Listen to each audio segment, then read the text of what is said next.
It's time for Twit This Week in Tech. Roger Chang joins us, along with Harry McCracken from Time Magazine and Father Robert Balliser, to talk about the week's tech news. Harry will have a report from All Things D, and we reveal the In and Out secret menu. Yes, you don't want to miss a very special This Week in Tech. Netcasts you love.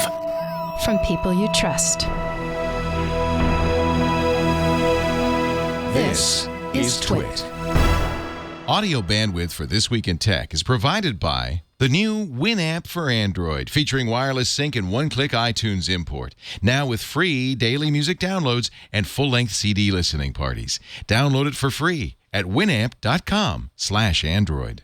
Video bandwidth for Twit is provided by CacheFly at CacheFly.com.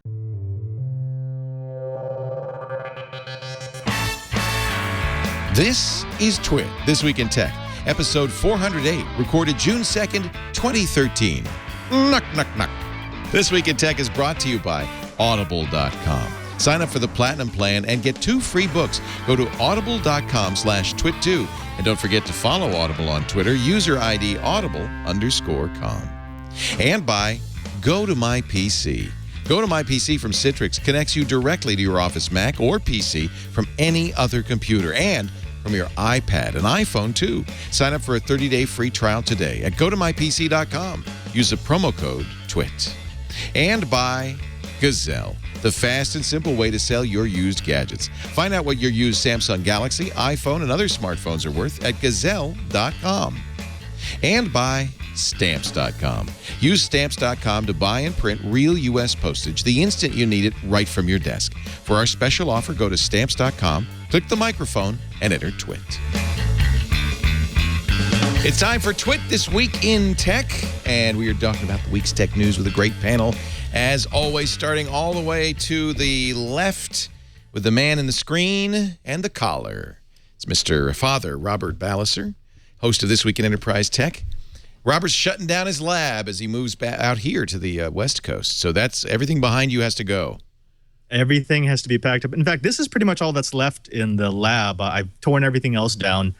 Most of it's already in California, so I'm just waiting until the beginning of July where I can officially throw the switch and make it dark. You're not throwing stuff out? You're not gazelling it? You're just going to... Oh, there's so much stuff that's sleeping, either left behind, thrown out.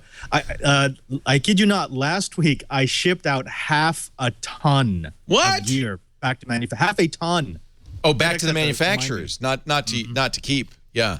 No. And that's one of the nice things about moving every once in a while. You kind of divest. You get rid of all the stuff. The theory is get rid of anything that I haven't actually seen for a year. The chumby guy said, "Hey, we don't want it back, Robert. You really, thanks. What are we going to do with this now?" Anyway, great to have you, Robert Balliser. Also here, my old buddy, Roger Chang. Used to be at the Screensavers. Now he's at Revision 3 producing Techzilla. And what else do you do? Techzilla, HD Nation, and Jim's Talk Show. And Jim's Talk Show. Is it called Jim's Talk Show? No, it's called Downloaded. Oh, yeah. Jim Louderback, the CEO. Yes. How's things going now that you're part of Discovery? It's good. It's been really busy. They've just launched a new channel or network called YouTube, or not YouTube, TestTube at testtube.com. And the sentence on it is essentially if Discovery Channel came out and was geared online for millennials. If you'd started on the internet, yeah. Interesting. TestTube.com. How cool. You going to get to work on that a little bit? Potentially. It's cool. There's a lot of great stuff on there. And, I really encourage anyone who's super into science and kind of any of these curiosity stuff that you're interested. Actually, they have Tori. I think Tori from the Mythbusters has his own show coming up. Wow, this is interesting. This kind of looks like a YouTube for Discovery. Yeah. How interesting. One of the shows up there at the top with the scorpion is Distort, where David Prager is going to get stung by a scorpion in slow motion. Yeah. Why would you do that? Because they wanted to get the slow motion action of a scorpion. Oh yeah, sting. he has this new show that he does with Mauricio where they do stuff at super slow mo. Yep. With a Phantom camera. What camera they're using? The Phantom. How slow? Like is it 20,000 frames? What is it? Like 100. 100,000. Wow. But why, David? You shouldn't let a scorpion sting you. It's not a good... That's David's apartment, by the way. Yes. They shoot this in his house. Did he survive the scorpion sting? He had. I thought they're poisonous. He was in the office the other day, so I assume. Oh, no, don't show it. Oh, God, that's horrible. Also with us from Time Magazine, Harry McCracken, the Technologizer. Great to have you, Harry. Great to be here, Lee. And I owe you a debt of gratitude because Time Magazine, at your particular section of it, named us one of the top 50 websites of the year. Thank you. Thank you. Actually, I kind of recused myself from that decision. Did you? But you didn't fight for us? You said, well, I'm not going to say anything. I was happy to see it, but as you'll notice, I didn't write it up myself. Some of my colleagues were equally enthusiastic about the idea. Well, we're very grateful. That's very nice. It came as somewhat of a shock to me. I think we were shocked that you had never been on. You've been doing this long before I got there, and I think we were surprised you hadn't been on before. I was surprised that you'd even heard of me, so thank you. Oh. I appreciate that. I want to start off, I hate to start off with sad news, but it is appropriate. Oculus Rift has been getting such great reviews. I just got my developer kit this week. This was a Kickstarter project, raised more than $1 million last year to make a virtual reality helmet that many have said this is the first time it really works. It's really cool. But what's so sad about it is the 33-year-old co-founder of Oculus Rift, Andrew Rice, got hit by a car, a hit and run during a police chase in Irvine, or actually Santa Ana, and had died. So a huge loss. Apparently it was some gang members who were being chased by the cops. He was crossing the street. They ran a red light, and they just plowed him down. I don't know what will happen to Oculus Rift as a result. I'm sure they'll continue on because they've got an amazing technology. But, boy, that is a terrible loss to the tech community. 33 years old. 33 years old. So young. So I'm going to keep the Oculus Rift. We did a review. If you want to see our review, Tony Wang got his. And have you played with it? I have not. It's awesome.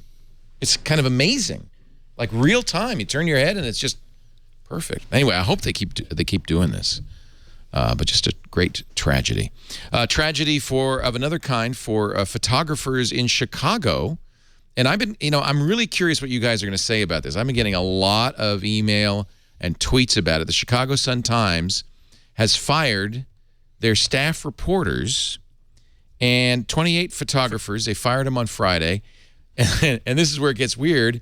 Apparently, the reporters for the writing reporters, the written reporters for the newspaper are going to be trained in iPhoneography. They're apparently expected to pick up the slack and take pictures with their cameras. Sign of the times. Well, that's what, this is what intrigued me about this, that so many people were up in arms about this. And of course, when people get fired, it's terrible. But this is a measure of the fact that newspapers are just dying. Well, I don't hear that when 28 reporters get fired. It's interesting because there's a parallel in television news, especially local news, where a lot of camera guys, a lot of studio guys got axed as soon as they started automating the studios with robot. If you've never seen robot cameras, where you can remote they're scary because they are fast and they're heavy. Oh, yeah. And if you get in the way, you can get clobbered. And one of the things, if especially if you're in the business and you're applying for a job, you'll notice that a lot of the listings say they want a predator, which is essentially a producer that can edit as well as write and do all the other stuff that used to be covered by two other individuals. So in a way, it's just a cost saving measure. Whether or not you'll get the same level of quality, not from an iPhone, I can pretty much guarantee you. But I agree with you. I thought this was very interesting because when reporters are laid off, 100 reporters are laid off when Rupert Murdoch's Daily went under. Nobody goes, oh my God, this is horrible. Look what's happening to newspapers. Reporters do, but I don't think actual normal people do. But the internet community got very up in arms about the photographers getting fired. I saw Trey Ratcliffe and others writing about this, very upset. Well, you want both. You want both pros using great equipment. But if you are a journalist today, you should be taking photos as well. You should be shooting video. You should be doing all kinds of stuff. You can't just be a word person. Dave McDean, our chat room, informs me the Metropolitan Opera fired their entire ballet company this week. Not one word in the press. But I think it's because we identify with photographers. Photographers are kind of the new heroes of new media, right? Are they? And so these 28 guys, by the way, of all the people who could possibly be fired at a newspaper, the photographers are the most likely to find work immediately, right? Oh yeah, you would switch topics. You wouldn't be shooting a news story. You'd shoot a wedding or a birthday party. But there's got to be work for you. Well, not a lot of work for a compositor. Well, that's the thing is like even some of these photographers probably have some editing, compositing, post-production skills on photos, because you cannot survive, especially in today's environment, on just being good at one particular aspect of your job. You want to be able to maybe not be incredibly good at everything, but at least competent, because you don't want to be in a position where the company's looking to save a few dollars and looking at some, well, can you edit? I mean, you're a great anchor person, but can you edit too? Because it save us a lot of money, and or that, or we'll hire the new guy who comes at half the rate. Chris But Leo, yeah, go ahead. This is the business that we're in, right? I mean, this is what Twit does. This is what new media does. We have figured out that the production work that used to take millions of dollars and a huge studio to do, we can now do, not on the cheap, but with a much different type of crew, different type of equipment. The same thing happens to photography. The newspapers have realized camera phones or prosumer cameras have become so good, and amateur photographers get so many different angles that they can essentially get the same coverage. They can get the same material, the same content that they need at a much lower price. So in essence, if you're going to be blaming the newspaper, you should be blaming content creators like us and amateur content creators and who have Craigslist. changed the game. Craigslist, you would just completely undermine the entire financial structure. You for would newspapers. essentially be blaming everyone that has a piece of technology that allows them to capture a still image, a moving image, and recording audio. I mean, think about the last 3 big news stories where most of the content came from people not associated with the press. I mean, the soldier in London that was hacked to death. A lot of those videos, there were iPhone videos. They were all iPhone videos. Yeah. The Boston bombing, those were all captured either by CCTVs or photojournalists are important. Arguably the most important form of journalism today, since we are in a much. Vince LaForest, who is a great photographer, wrote a blog post, "How to Ensure Your Extinction." Look at what newspapers are doing, and he says, he's talking about we're in the heyday of photography. He says, well, sarcastically, obviously teenagers are clearly reading 300 to 1,200 word articles on newspaper websites on a regular basis. They're not. They're looking at pictures, right? And you look at what the Boston Globe does with the big picture, which is wonderful. Clearly, they're making money on their photojournalists. So maybe really the short-sightedness was that the Chicago Sun-Times couldn't figure out a way to make these guys pay. I'm kind of astounded they had 28. 28? That's a lot. Today. Unbelievable. To go from what sounds like a pretty plush photography staff to nothing, it must be kind of jarring. And I am kind of curious what their front page will look like. If it's iPhone photos. Yeah, but if it's iPhone photos, it's a lot of Instagram. Non-professionals. Well, it's one of those things where, I mean, Leo, you know this. You don't necessarily want to cut out, try to bridge everything with one person, but you want to pick and choose where you have that one or two individuals that are really good at photography and send them out on that story, and everything else, like, oh yeah, you're covering the latest city council debate on whether or not a new park needs a tree or something. You can send someone with an iPhone and cover that. But if it's something that is going to make the front page or something that's incredibly timely, you want to send out the best person for that job. Vince is arguing they should have fired more reporters and kept the photographers. He might have a point there. The photographers in this day and age might be more important. But I think Leo, go ahead. Can I ask a question? And that is there still the room for the pure photographer? I mean, is it now? No, you have to be a media creator. You have to be a content creator. You can't just do photography. You need to do videography. You need to do editing. Like Roger said, you have to have the talent along the entire spectrum. You can't any longer just be the guy with the great eye. You have to be able to deliver on many different levels in the new media world, right? I mean, that's a good point. In fact, you might have hit the nail on the head. The guy who did this, Tim Knight, was the publisher at Newsday when they did exactly the same thing. In 2008, they fired 20 people from their staff, but they allowed them, and this may happen at the Chicago Sun-Times, to reapply for multimedia jobs. So they allowed them to say, okay, we're not, still photos are, look at all the attention the New York Times got for that the avalanche piece that they did. It was a multimedia piece. It wasn't just stills, it was video, it was moving. Clearly, newspapers are maybe looking more to the web and more to being multimedia producers. So maybe that's what's going on. So I don't think anybody in their right mind would say we are in a less visual age. What is Time? Does Time Magazine have staff? We have both. A lot of freelancers. A lot of it's done by freelance. We have astounding photography done by people who've done it for decades and have won all kinds of awards. But when I went to the D conference last week, I was taking photos and putting them up too. So they're not mutually exclusive. You want to have the best possible photographers doing work with the best possible equipment, and people are just sort of telling the story with whatever they have at hand at the moment. Use it all.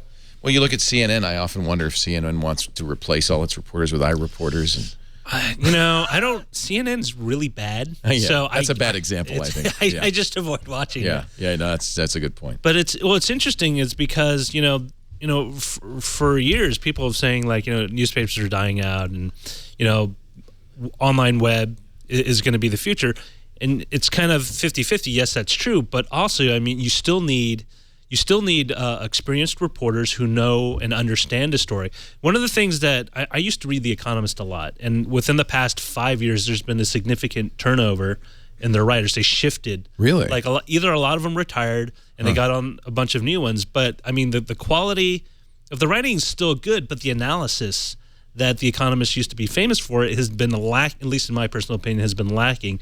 And most of it, occasionally you'll still get Baghat or one of the columnists who write a really good piece, but overall, I mean, just the quality of the information isn't there that I would say it was there 10 years ago. Well, and it's not exactly information, it's analysis, isn't it? Yes. The facts, it's easy, maybe not that easy, but it doesn't require nearly as much skill to gather facts as it does to analyze and present and argue and give people an understanding as opposed to just a list of facts. That's one thing that I think most people would agree when you watch the news or you read about it.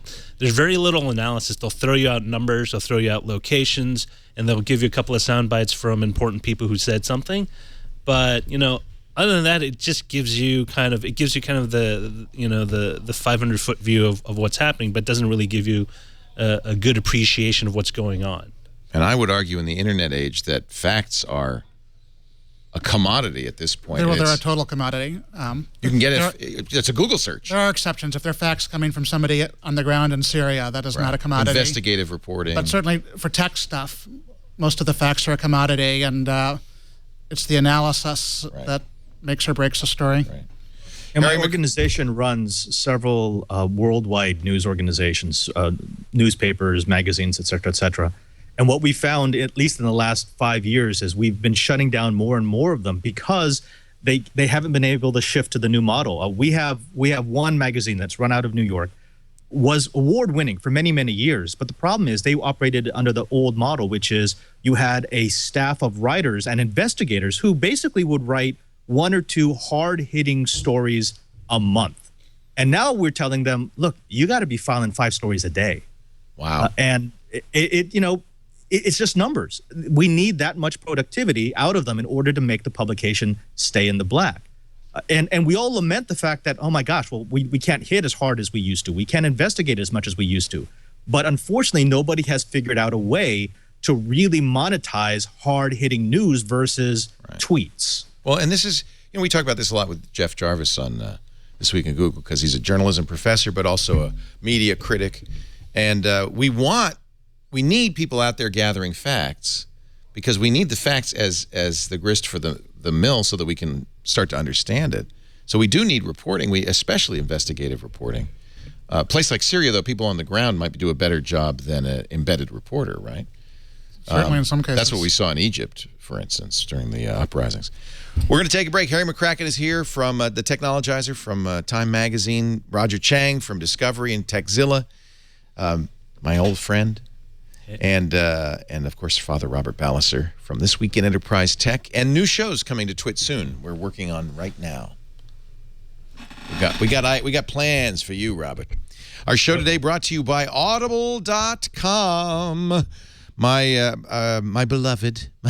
This is one of my favorite things, and it has been for more than a decade now. I started listening to audiobooks from Audible in 2000. When I was commuting to the Screensavers, and it was a 2-hour-a-day drive, sometimes more if traffic was bad. And I tell you, I would have strangled somebody if I hadn't found Audible.com. I agree. I remember transcribing a lot of your memos, voice memos. Yeah, you were going to strangle me. For a while, I was dictating in the car, wasn't I? I forgot about that. You had to do that? Yes. It was I'm fun. so sorry. No, it was. And then I think we should do a show about the 386 and whether it's going to be important in the scheme. What? You got upset at someone who cut you off while you were during dictating. You're dictating, and you made a really lewd comment. You're kidding. And you're listening, and you go, "Whoa, God! I forgot I used to do that." Thank God for Audible. You never had to transcribe anymore, and I didn't have to yell obscenities out the window. It was literally a lifesaver. Now you can be an Audible listener yourself. In fact, we've got 2 free books for you. If you go to audible.com/twit2, you'll be signing up for the Platinum plan. That's the 2-book-a-month subscription. By the way, with subscriptions, you also get either the daily audio, abridged audio edition of the New York Times or the Wall Street Journal.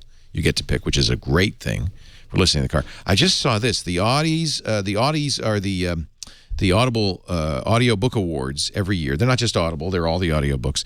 They were awarded in New York City this week, and an interesting choice. This was the book of the year, a classic Graham Greene novel. Actually, one of my favorite, The End of the Affair, but Colin Firth narrates it. One of the things Audible's doing is getting these great actors to enact these. In fact, this was an Audible production. Let me play a little of Colin Firth. A story has no beginning or end. Sorry, it's so loud. Hey, my audio's working. Arbitrarily, one chooses that moment of experience from which to look I'll turn back it down. or from which to look ahead.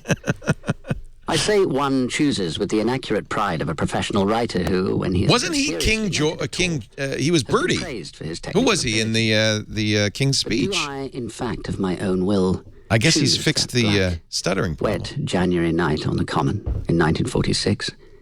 I can't wait. Beside Henry I cannot wait. He's the perfect guy to narrate a Graham Greene novel. Dustin Hoffman narrates Being There by Jerzy Kosinski. Wouldn't that be awesome?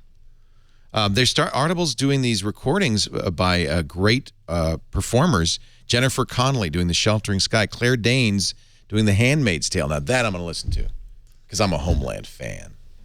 The Handmaid's Tale is a great book. Diane Keaton Slouching Towards Bethlehem. Nicole Kidman doing the immortal Virginia Woolf to the Lighthouse. These are great classics narrated by some of the best actors of our time. That's just one of many reasons to go to Audible. They've got fiction and nonfiction. I listen to a lot of biography, a lot of history. The challenge is going to be picking 2 books. But you've got 2 free books coming your way. If you go to audible.com/twit2, that gives you 30 days of Audible. Your first 2 credits are free. You can cancel at any time. Those books are yours to keep. But I have a feeling you're going to want to stick around. Anne Hathaway reading The Wizard of Oz. What do you think? I love Anne. She's my imaginary girlfriend, you know. I'm trying to imagine the voice reading The Wizard of Oz. Imagine no longer. Let's listen.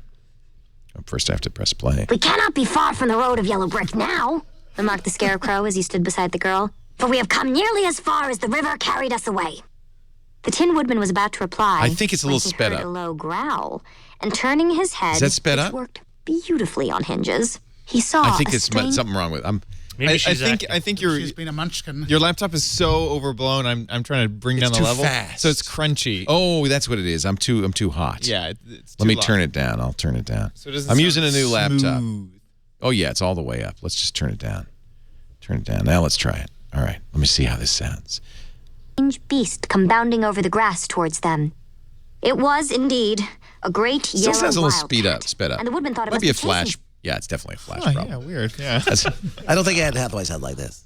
Maybe she's being a munchkin. I don't know. Maybe she had a bunch of balloons for her birthday party. Go do me a favor. Will you go to audible.com and listen to The Wonderful Wizard of Oz and tell me if it's sped up? Okay. Not you. Oh. The people at home. People who are not yet members of Audible. In fact, while you're there, join Audible. Audible.com/twit2. We thank them for their support. A great place. By the way, that audiobook, 99 cents when you buy the Kindle edition, and then it's whisper synced, so you can follow along. This is a great way to get kids reading. You give them the Kindle, and as Anne Hathaway's reading, they see the words highlighted. Oh, that's nice. Isn't that cool? That's great. And because of Whisper Sync, you can read it and then start listening to Audible where you picked up. It's synergy. What a word. Audible.com. We thank them for their support. So you were at All Things D. I was. Harry McCracken, the technologizer.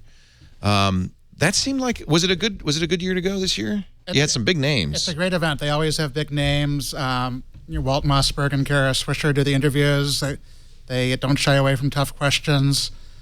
Tim Cook's appearance was kind of the keynote, wasn't it? It was kind of the highlight of the thing. He's kind of the leadoff guy, and was last year as well. Leadoff's a better word because I think many agree Elon Musk was the highlight of the event. He was good. I mean, Tim Cook is never going to say anything fascinating unless he's announcing new products, which he's not going to do. He's not going to do it in all things D. All things D. So especially in 10 days, he's going to be taking the stage on his own. Steve Jobs could get away with not announcing things and still being interesting, but that's tough to do. So I wasn't expecting him to announce anything great, and so I wasn't surprised when he didn't, and was sort of treading water for the next 10 days. It was kind of amazing because all the tech blogs, The Verge and Engadget and Gizmodo, were live blogging as if he's going to say anything of newsworthy. Well, I heard he was like the most incredibly boring and uninteresting. He's a CEO. Good CEO says nothing. Why do they have him on that? Well, I think there was some hope that he might do because he's in the past hinted at stuff. Did they spike his water? Nobody says That's something. not water, Mr. Cook. He did hint, but he hinted at the same stuff he's been hinting at for a while, Nothing such as we love TV. There are big opportunities in TV. And Kara pushed him and said, is there going to be a TV? And he wouldn't say. No. He said Google's Glass is not mainstream. Well, of course not. It's $1,500. That's not an insight. It doesn't work with people who need corrective eyewear and don't want to use contacts. Like the people at this table. And he did say, though, that Apple's very interested in the space, but didn't say that they're doing anything in the space. As he has said in other venues. Was there anything? I mean, you're sitting there, you're looking at him. Was there anything? No. It was sort of, he was repeating stuff he said because he does have lots of stuff to talk about, but not at that event. The first question is from Walt was about the stock, and then Kara says, or can we start with taxes? Walt says, is Apple in trouble? Tim Cook says, no. And then they move on. It's just, so nothing to say. What June 10th isn't so far away. It's a week from tomorrow. That's the WWDC. There's some things we are pretty sure we know. iOS 7 will be at least shown, if not, if they don't give us a ship date. New version of OS 10 too, I think. They said they would say something about that. They'll at least have some details. What kind of animal is it? What cat? It's got to be a big cat, right? Well, didn't they use them all already? I think they ran out. Because cougar is a mountain lion. Yes. They're like, so. Well, the big cats are like the tiger. They already did that. They got a tiger. Cheetah. That was one of their pre-build units or whatever. They'll do something else. I mean, maybe they'll move on the canines. Right. The Bernard or the Saint Bernard. The Mastiff. The OS 10 Mastiff. That sounds rather imposing.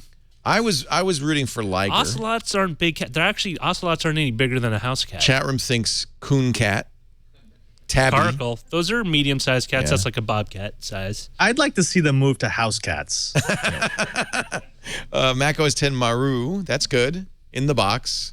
Garfield. Grumpy cat. OS 10 Grumpy cat. No. Well, anyway, we will see an OS 10 10.9. We don't know what it'll be. Apple's got to be looking a little bit at Microsoft, saying, "Gee, that thing about moving the desktop to a tablet didn't work so well for Microsoft." There's the grumpy cat. Thank you, Chad. It's OS 10 FU. Oh, grumpy cat. Do you think Apple might retrench a little bit? They've been moving in the direction of making OS 10, the desktop operating system, more like their iOS portable operating system. Full screen apps. But then Microsoft's Metro didn't go over so well. So maybe... it depends. I mean, if they introduce an iMac with a touchscreen... Oh, do you think they will? I think there's a real debate about that. We talk about that on Mac Break Weekly all the time. I like touch. It needs to be an option because if you're going to put this OS on a machine that doesn't have a touchscreen interface, that metaphor is kind of clunky. Like I have Windows 8 and I immediately ditch it as soon as I get into it because it doesn't work with the mouse. It's very frustrating. But if you're essentially gonna start rolling out machines that support it in some fashion, I don't know. I don't know if that actually works in a desktop environment. I mean, if you look at how well Windows touch screen machines are selling, I don't think How there's well many- are they selling? Not well, as far as I can tell. I think Yeah. the industry is still trying to convince Windows 8, even people who are excited about Windows 8, that they want a Windows 8 touch machine. What I would like to see Apple do is kind of the opposite. I would like them to see them take iOS and put it on a laptop of some sort. You know, some people are making noises about Android laptops. I saw some manufacturer doing an Android laptop. That's kind of an intriguing idea. Instead of trying to take a desktop OS and make it more mobile, just take your mobile OS. Yeah, I mean, Android and iOS are already designed to work well with touch. It's way easier to give something that already works well with touch a physical keyboard than to go the other way around. This is why, I mean... HP's making the SlateBook X2, which is an Android laptop, basically. HP is doing Android laptops that look quite a bit like their Windows Ultrabooks. But it's very natural touch. People who use Android are going to be fairly comfortable with it. Is it as functional as a desktop OS? Well, the issue with Android on anything larger than a phone is not enough apps that take advantage of a large screen well. Well, we saw that when the first Android tablets came out. There was just a dearth of apps, although it's been a while now, and I think it's better. And obviously, it's much better. You can do great battery life on an Android laptop easier than you can with Windows it's ARM, right now. Right? Haswell will change that. You should see Windows laptops with much better battery life coming up shortly. Right. Haswell came out I like to approach Saturday. Go ahead. I like to approach it from a different angle, and that is, if you look at what touch adds to a desktop, if you're trying to sell a touch desktop, it's actually a hard sell. It's even a harder sell than selling a touch laptop. And I use a touch laptop. I enjoy it. I actually find myself reaching up to the screen at just naturally. You and I use the same one, the Acer S7. Exactly. S7. But I don't think that's how you should be looking at it. You're not selling a touch desktop. You're selling a desktop that has touch enabled. It does add another dimension. And I think eventually we will get to the point where you're just going to expect everything to have touch. I have seen my nieces and my nephews and my cousins, who are all younger, moving to a desktop after having worked on an iPad or an Android tablet basically their entire young lives, and then being frustrated. I see them reaching up to the screen and it doesn't do anything. Yeah. So I think there is that to be said about touch, which is it's not going to be a super selling feature, but it's going to be expected. It's going to be like the ability to do 3D in TVs. Most of us aren't going to buy a TV because it does 3D. It's just going to be baked in because, well, why not? That's the cost of doing business. It is. It's an option. I have a mouse, I have a trackpad, I have a keyboard, and I could touch the screen. And I notice with touch devices that I will do some combination of all of them, depending on how I feel. I might tap a button. I tend to forget, actually, on the Acer. I tend to forget I have touch. I think part of it is like, when you got to a GUI desktop, the mouse was the addition to your keyboard. Right. With touch, I mean, isn't it more natural than a mouse though? It's more intuitive. It is, but like when I have a layout like a traditional laptop, my first inclination is to go with that. I actually what's the Lenovo Yoga, where you can convert it into, and you kind of put in a little tent mode where you can touch the screen. It works a lot better that way than if you actually have the keyboard out in front of you. And you're using as Windows RT? Windows 8. So it makes more sense, and I think part of it is kind of the man-machine interface physically. This is the bet that Microsoft made, was that computing is moving to tablets. And that's why, I think that's why they made Windows 8 so tablet-centric, so touch-centric. They really, you get the feeling they don't think desktop computing has as much. But at the same time, they're trying to bridge. They have to bridge it. They have to bridge. And the thing, unlike OS X, Windows has this huge legacy footprint. You have literally millions upon millions of users who still run a traditional desktop. Some of them still have a CRT. You need to. Is that Louderback still using that CRT? Oh, all right. My dad does. But it's one of those things. When you're a company with a smaller footprint, you can be a lot more nimble. But if you have to carry all these other people with you with all their legacy devices, you can't be as well. I'm going to just cut you off right here. Right. Everyone just used Windows 7, and then everyone else with a touchscreen. I have to say, the reaction to 8.1, it felt like they were doing that. This is it. It's our way or the highway. They didn't really listen to people. It's funny, Steven Sinofsky, who was later severed from Microsoft, we don't know how exactly, the guy behind Windows 8, was also at All Things D talking, and was a little snide. First of all, he said, I'm using an HTC One phone, not a Windows phone. And he tweeted something that was very Delphic. He said something like, you have to listen to users, but not too much. I mean, Steve Jobs said something very similar. It's like most people don't know what they want. Well, and this is a subject we've talked about a lot on Windows Weekly. I think Steve Jobs poisoned the water because he did so well at Apple, not listening to users saying our way or the highway, that companies now like Microsoft and Google are saying, well, gee, that worked for Steve. Maybe we should try that. Let's stop listening. Well, yeah, and then you get Windows 8.1 and everybody's pissed. Do you use it and like it? I use Windows 8 and I actually don't like the tablet interface unless I'm on a device like the Lenovo Yoga that supports it out of the box. And it's one of those things where I think the kind of device you use will dictate the kind of interface you prefer to use. I mean, remember when they used to cram keyboards onto smartphones and you had to pop them out, the Sidekick and whatever? They worked real well and worked well for the BlackBerry, but as soon as you could get more screen real estate and then have a functional virtual keyboard, everyone's like, I don't really need a keyboard. I'm, this predictive text typing, correcting my typos as I go along works just as well as a physical keyboard. And so I think part of it is maybe we just lose the keyboard at some point. I would prefer to lose a mouse. Maybe not, though. Keyboard is 19th century, isn't it? But we're getting to the point where it doesn't really matter. This was actually the biggest thing I took from the Xbox One announcement, and that was that you had a stripped down Windows 8 for the media side and a game operating system, both running in VMs. Microsoft has really been pushing VDI, virtual desktop infrastructure, which is an easy way to say that is the ability to take anything, your Windows desktop, your OS X desktop, put it up in the cloud and bringing it up on any screen, any device. It doesn't matter. It could be your laptop, your desktop, your tablet, your phone. That's what most of the larger manufacturers are pushing to. They want this ecosystem where you can work the way you want on the device that you want, and you don't really have to worry about moving from one format to another.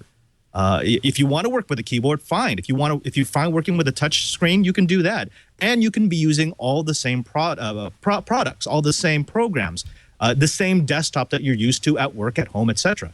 That's a different way of looking at touch, non-touch, one format or another format. Now you're just looking at the screen.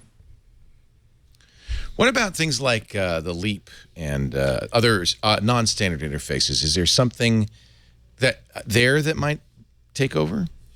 The Leap is a little thing you put in front of the keyboard, and then now you can do Tom Cruise style Minority Report gestures. And that's the thing is it sounds really cool. I mean, I looked at it and I've actually never tested it out in person, but I mean the thinking behind it's really cool in that you can just kind of touch the air, but after a while, I mean, having you use the Wii and every other kind of weird gesture device, your arms kind of get tired and you just want to put them down on something and type.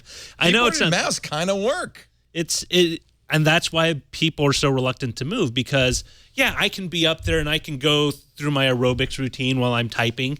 But, after a while, have you ever tried keep up your arms up for any long length of time? It's like a minute is hard. It gets fatiguing. And, anyone, the amount of typing you do in a day, do it in the air and see how long you would last versus, hey, let me put my palms on the top of my computer keyboard and I can type. So you're not are you gonna buy a Leap Motion? They're not too expensive. No, it's pretty cheap, and HP will be building it into systems. Oh, will they? Oh, that's interesting. One of the cooler things... HP is really being a little innovative all over the place here. One of the cooler things at D was this company called Ethier Labs. They have 3D glasses, so you can see 3D images. You can also see what's around you. It runs Android.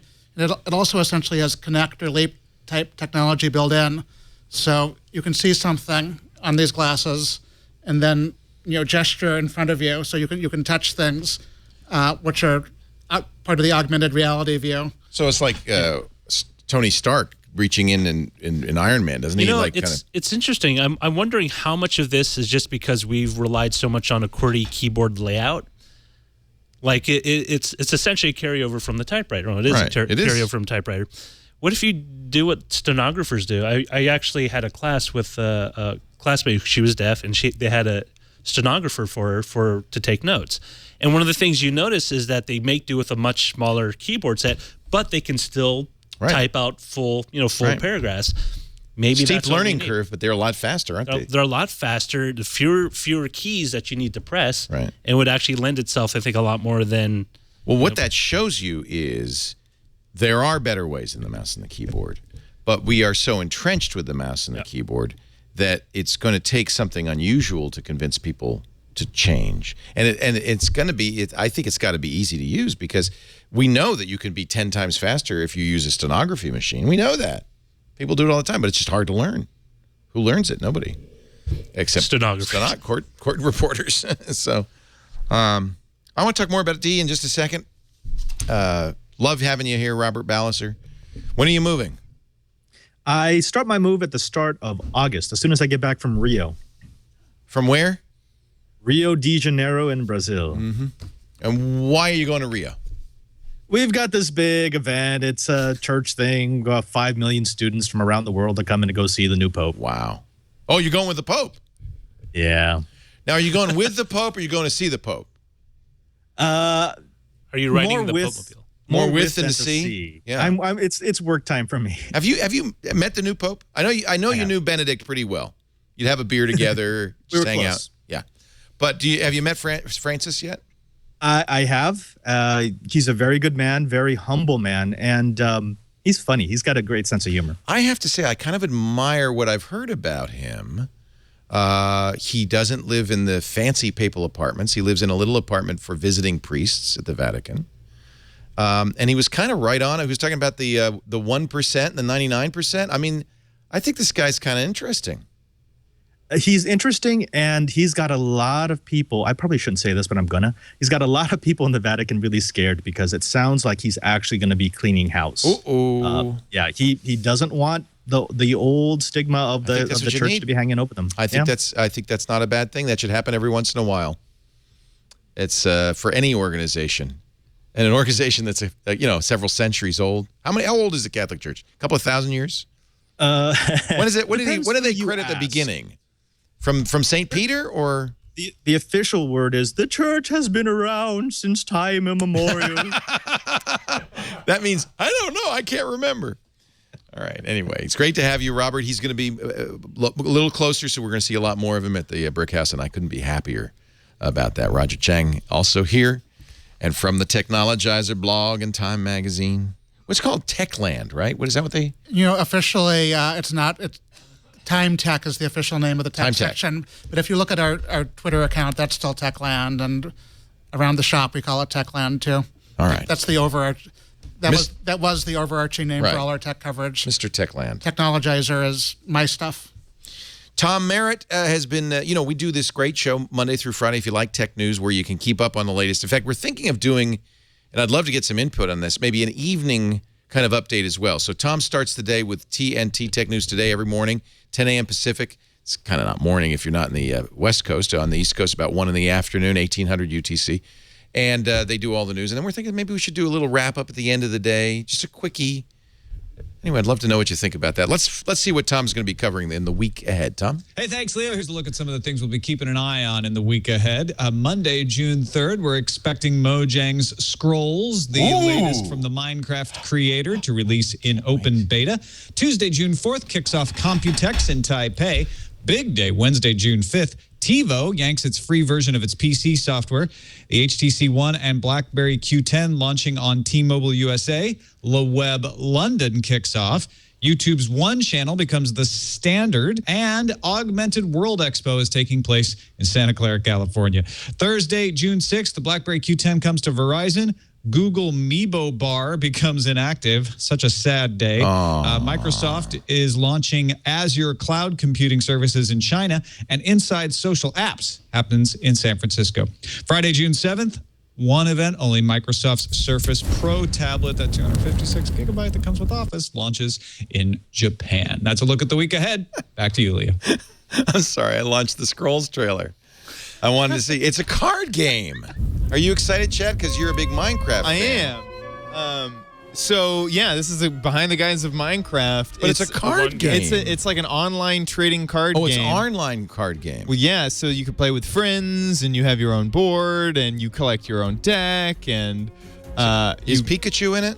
And I don't think so. Because I'm not playing if there's no Pikachu. No. Yeah, but there may be the thing that's hanging out behind Father Robert on there. I'm not sure. The Nabis. Yeah, I'm actually not incredibly sure what this thing. Yeah, I'm just gonna keep this on the shot. Creepy! Stop it. I'm actually not sure what is going to be in the video game.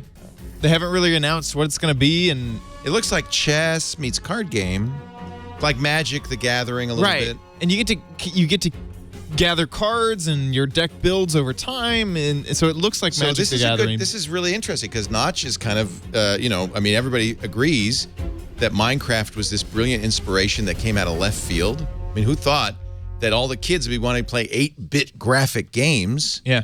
And it's huge. How many copies of Minecraft has he sold? I think 10 million. I think it's something like 25 million if you count all the versions. Right. Yeah. It's like what, $20? About 10 million for the PC version. Right. God. Yeah.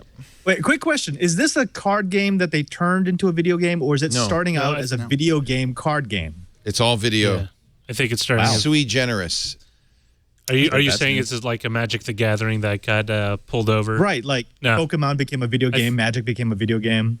No, this is pure. Yeah. It's original, but with card trading elements. I think this guy is amazing. We got to get Notch in sometime. Right. You know, it's funny. We were at E3 2 years ago, and I'm walking around, and a guy with a beard and a hat walks by. We got a camera crew. We're talking, and I saw him, but I didn't think about it. And the chat room's going crazy. Yeah. Notch, you just missed Notch. You just walked, and then we went in search of Notch, and we never found him. Yeah. Yeah, that was for the PlayStation Vita He announcement. just walked right by us. And so so this is statistic, which is always going as 10 million, but that's only the PC version. Just the game. That's only the PC version, and they've sold more on the mobile Pocket Edition and even more on the Xbox Edition. Right. I know this figure only because in last week's issue of Time Magazine, I have a feature on Minecraft. It's a pretty amazing phenomenon. For which I went to Stockholm and visited did you? Mojang and talked to Notch. Oh, gosh. How was that? Fun. Are you a Minecraft player? You know, I did not know a whole lot about Minecraft before I started working on this story. And it was fun to do something where I kind of learned from the ground up and got to go to Stockholm. And, I've met I met and talked to a lot of Minecraft players for the story, but I met even more people who have kids who are deeply into it. So if you don't play Minecraft, there's a pretty good chance you have younger people in your family who do. And it's so much more than just a game. There are all these educational implications. The United Nations is using it to help plan places that need improvement, like in Nairobi. Wow. They're trying to rebuild like parks that are really dilapidated. And 8-bit? They're using Minecraft, and then they'll say... Did you know that, Chad? Yeah, I mean... Chad hosts our Minecraft show. I'm G-Craft. Right, and so, it's so simple because editing the game is part of the game, so it's not difficult. Which was a brilliant, inspired move. Right. It's not difficult to give people the tools so that they can make the game their own, and so this makes perfect sense. I actually haven't heard of this specific story. But story. Also, there's hardware design built into the internal wiring system within Minecraft. Kids are learning and OR gates. Oh no, I've seen kids do calculators in Minecraft. They're computers. It's amazing. Building hardware memory cells to keep their binary memory in check. So good. So we shouldn't worry about the future generation. They're playing Minecraft and learning. And getting back to Scrolls, even the Mojang guys are not trying to build up too much excitement for their future games because they know it's going to be really hard to do 2, 3, 4, 5 games that have anything like the impact that Minecraft has. So is it it's a Mojang effort, or is it Notch doing his next thing? Is it the whole company behind it? Scrolls is not Notch's game. It's not Notch. He's working on something called 10 to the C. Oh, that's what he's because I remember hearing he was doing his own thing. That is Notch's thing, and it sounds like it's going to be quite a while before that's out. But he has been releasing teasers. It's an amazing story. Right. There it is. And there's been rumors that he's completely redone everything that is kind of on this website that. He wasn't really super excited about how there's an ad, but how things were been up. Yeah, he told me he was sort of having a creative crisis and was trying to get over it. That's good. Right. You don't want it to be easy. No. It'd just be another Minecraft. No. All right. Very good. Tell me about Elon Musk at D. Because, I heard a lot of people say this is, Tony Stark in Iron Man is kind of based on Elon Musk. This is our real life Elon Musk. He's launched a rocket. He's built the Tesla. He's talking about the Hyperloop. Yes. What's the Hyperloop? Well, Hyperloop. Hyperloop. Well, it's a way to get between Los Angeles and San Francisco in 30 minutes, supposedly. We're building a train that'll do it in an hour and a half or 2 hours. He says, just forget that. Actually, that train's probably going to take 3 or longer. And it's going to take a lot of money, too. We may not be around by the time they've completed it. Yeah. Musk is great. I mean, how does the loop work, though? He said that he wants to get more attention for Tesla stuff right now, and when he's done with that, he will tell us what the deal is. I imagine it's going to be a lot like a pneumatic tube, like the old kind. And you get in a little. No, you get in a little. I don't want to be the first person in that thing. Really, the only thing you need to work out is the amount acceleration. Of acceleration. Well, acceleration and deceleration. That's why it takes so long. Yeah. The middle part, you don't have to worry. So they got to accelerate a little slowly and decelerate a little slowly, so you don't turn into gray goo. Hey, you wouldn't turn into gray goo. Yes, you would. You slam your head up against the back of the. You'd be bruised. Bruised. You'd be bruised a lot. You'd be a tomato. If you Google around, there's an old theory that it would be possible to build an underground tube between the West Coast and the East Coast that would let you travel between them in 20 minutes. Wow. And maybe the Hyperloop is sort of based on some of these notions, but how many other tech CEOs would even dream of doing this stuff? That's what I think. That's why we admire him, right? That he's like Notch in some ways. That he's really kind of out of left field. Didn't they have that in the remake of Total Recall? I think they called it The Fall. Well, yes, that's right. It was used in a number of science fiction. They fell movies. through the middle of the Earth from northern hemisphere to the southern hemisphere. There was a bunch of movies conveniently that did that ignoring the fact that there's a molten core in the middle that would melt anything. It's not even the core; it's the mantle. You'd be burned alive. Well, yeah. So the Hyperloop, apparently the technology already exists. It's just basically superconducting electromagnets. And put in you a in vacuum. a little bullet and send you off. I want it. That would be great. You would have to do it in a vacuum. Otherwise, just the air friction alone would suck up all your power. Right. And you have to build a tunnel. I mean, you're not doing above ground. Yeah. We get the channel machine over here and just let it go. Well, it's the tunnel that's the hardest part, especially in the actively seismic area like California. Yeah, you don't really want to go right through the San Andreas Fault. VHST, a very high-speed transporter travel, is the notion here. Wow. I remember when I was in grade school and they said we were on the cusp of discovering materials that could give us room temperature superconducting material. Yeah. And here we are, 30 years later, and Building we're still tubes. trying to find room temperature superconducting material. Right. Hey, it's good there's dreamers in the world. I was just thinking that in this discussion of input, new input forms, there's been some thought that maybe innovation is dead or plateaued a little bit in the tech industry.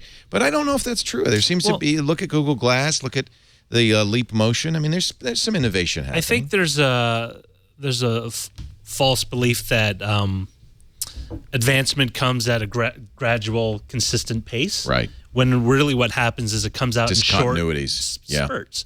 And so perhaps we're in that kind of low period before the next one. So, it's the same, people assume evolution's a very slow, gradual. We're in the refractory period between spurts.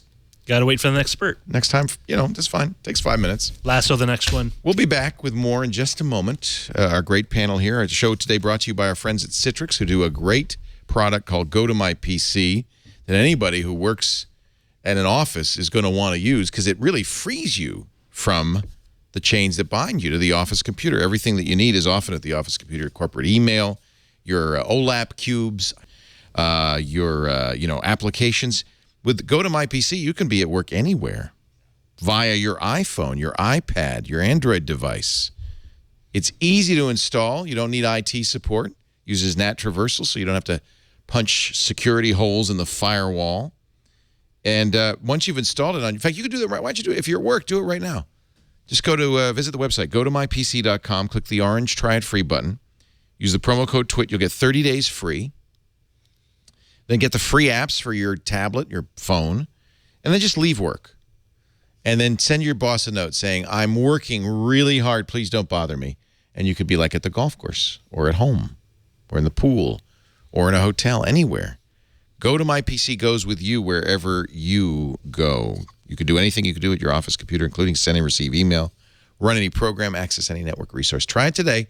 Orange button right there. See, it says try it free. But please, if you would, do me a favor, type in the promo code TWIT so they know that you heard about it on This Week in Tech. Go to My PC, offer code TWIT. What else? Anything else at All Things D that you noted, you remarked upon? Motorola had a surprisingly good session. Motorola? They have mentioned the X phone, didn't they? Yeah, they talked about it in a fair amount of detail and about some of the sensors it will have and the fact that they're going to assemble it in Texas.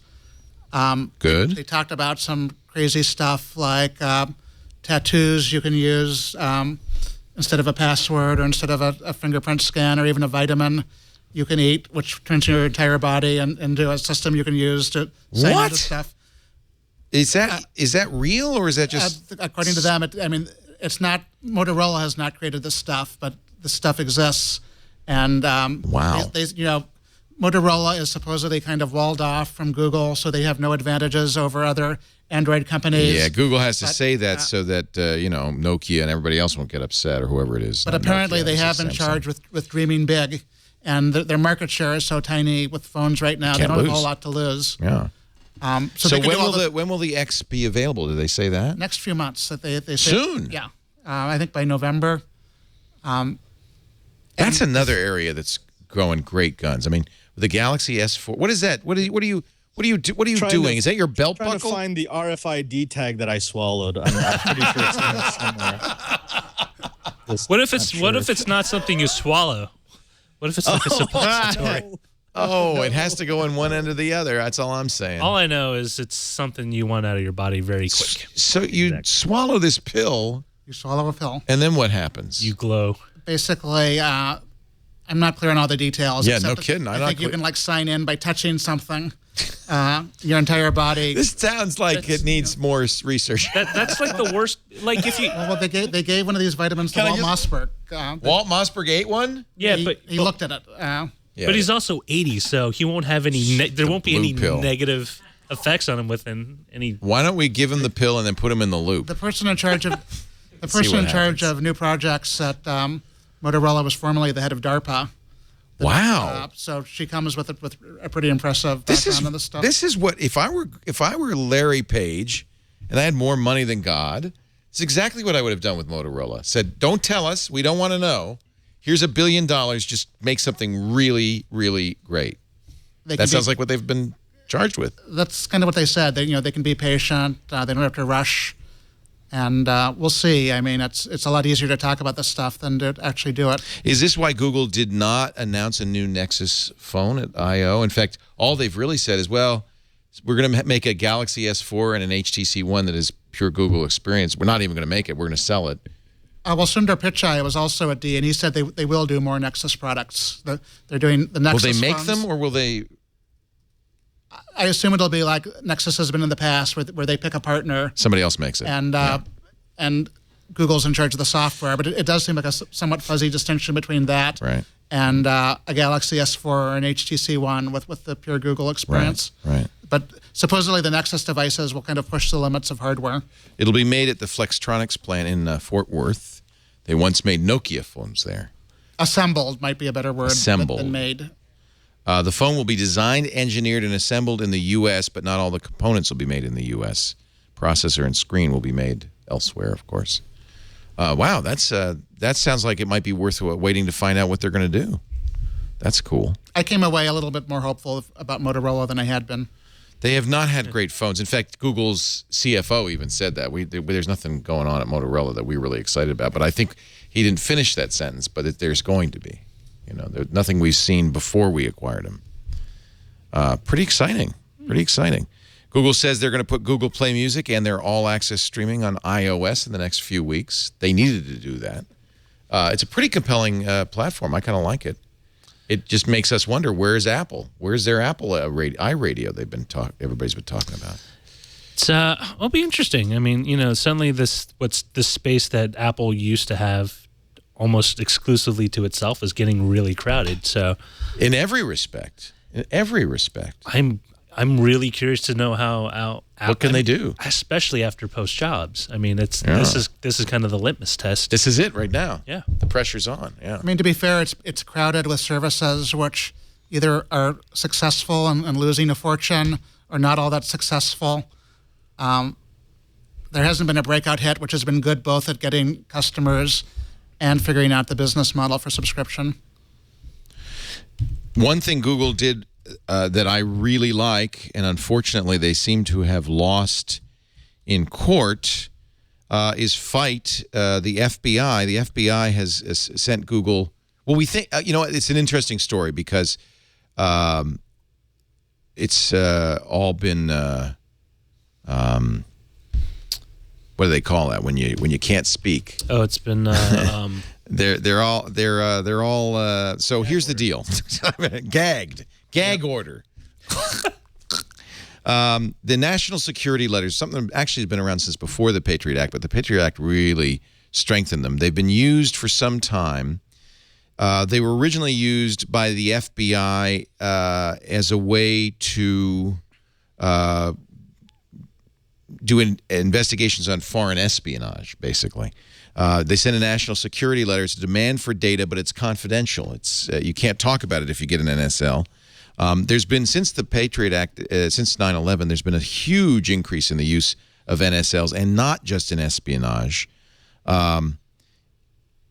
According to the Inspector General, the FBI made 50,000 requests in 2006 alone. 50,000 NSLs in 2006 alone, and almost all of them, 97%, had mandatory gag orders. That means you can't even say you got one. Now, so that's why we're not sure, but apparently it's Google that said, no, we're not going to give you the information, and took it to court. They filed a lawsuit on April 22nd, and a judge this week told Google, nope, you got to hand over the data. Now, what's interesting is it's more complicated than all of this, because apparently the Ninth Circuit is reviewing the constitutionality of NSLs in general. And so apparently the judge didn't want to make a decision that would in some way impinge on that ongoing thing. But according to the AP, Google has to comply with the FBI, handing over data about a customer or customers, including who the customer is, their address, personal information, in response to a national security letter. You can't say no. Google was fighting it on First Amendment grounds. A little disappointed. Google contested the constitutionality. So the bottom line at this point is, without warrant, there's no court oversight. The feds can ask for information from Google. They have to hand it over, and they can't tell you that they did. They're gagged. Certain types of information. I was a little unclear about this. So sorry. Is this within the framework of the 1986 Computer Security Act? No. No. So this is a whole other level. We don't have to wait 90 days. We just want it now. Nope. And there's no FISA court involved. It's there's no oversight at all, and there's no warrant. So, and the fear is, of course, that the FBI will use this not judiciously, but use it as a fishing expedition, trying to find illegal activity. And the fact that they filed 50,000 of these in 1 year in 2006 is kind of a little bit of an indicator that maybe that's exactly what they're doing. I think the lack of any kind of judicial oversight is kind of the most worrying aspect. Yes. Ideally you would think that you would put some sort of restraint on it. I mean, even with the whole AP DOJ, I mean, they did get a warrant for that information. To get the email records of the AP reporters and trying to track down these leaks. I mean, granted, it's cold comfort, but it's still, in a way, a lot Hey, if you got to get a warrant, that's a lot better than just saying, hey, give me that information, Google. And by the way, don't mention this. It's just between you and me. It's a little too behind the wall, I guess. There's a lot of question marks because of the gag order. We don't know what kind of information the government was trying to get. We don't know who the government was trying to get information on, or if there was one or many. In fact, it wasn't until recently we even knew it was Google. The proceedings are closed to the public.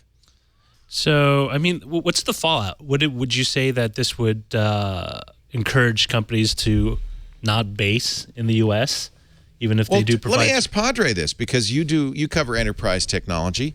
Is there some concern about using cloud storage in the U.S. because of this? Absolutely. I mean, this has been a recurring theme on This Week in Enterprise Tech. Brian Chi is a cloud expert. I mean, he's been writing books since its inception.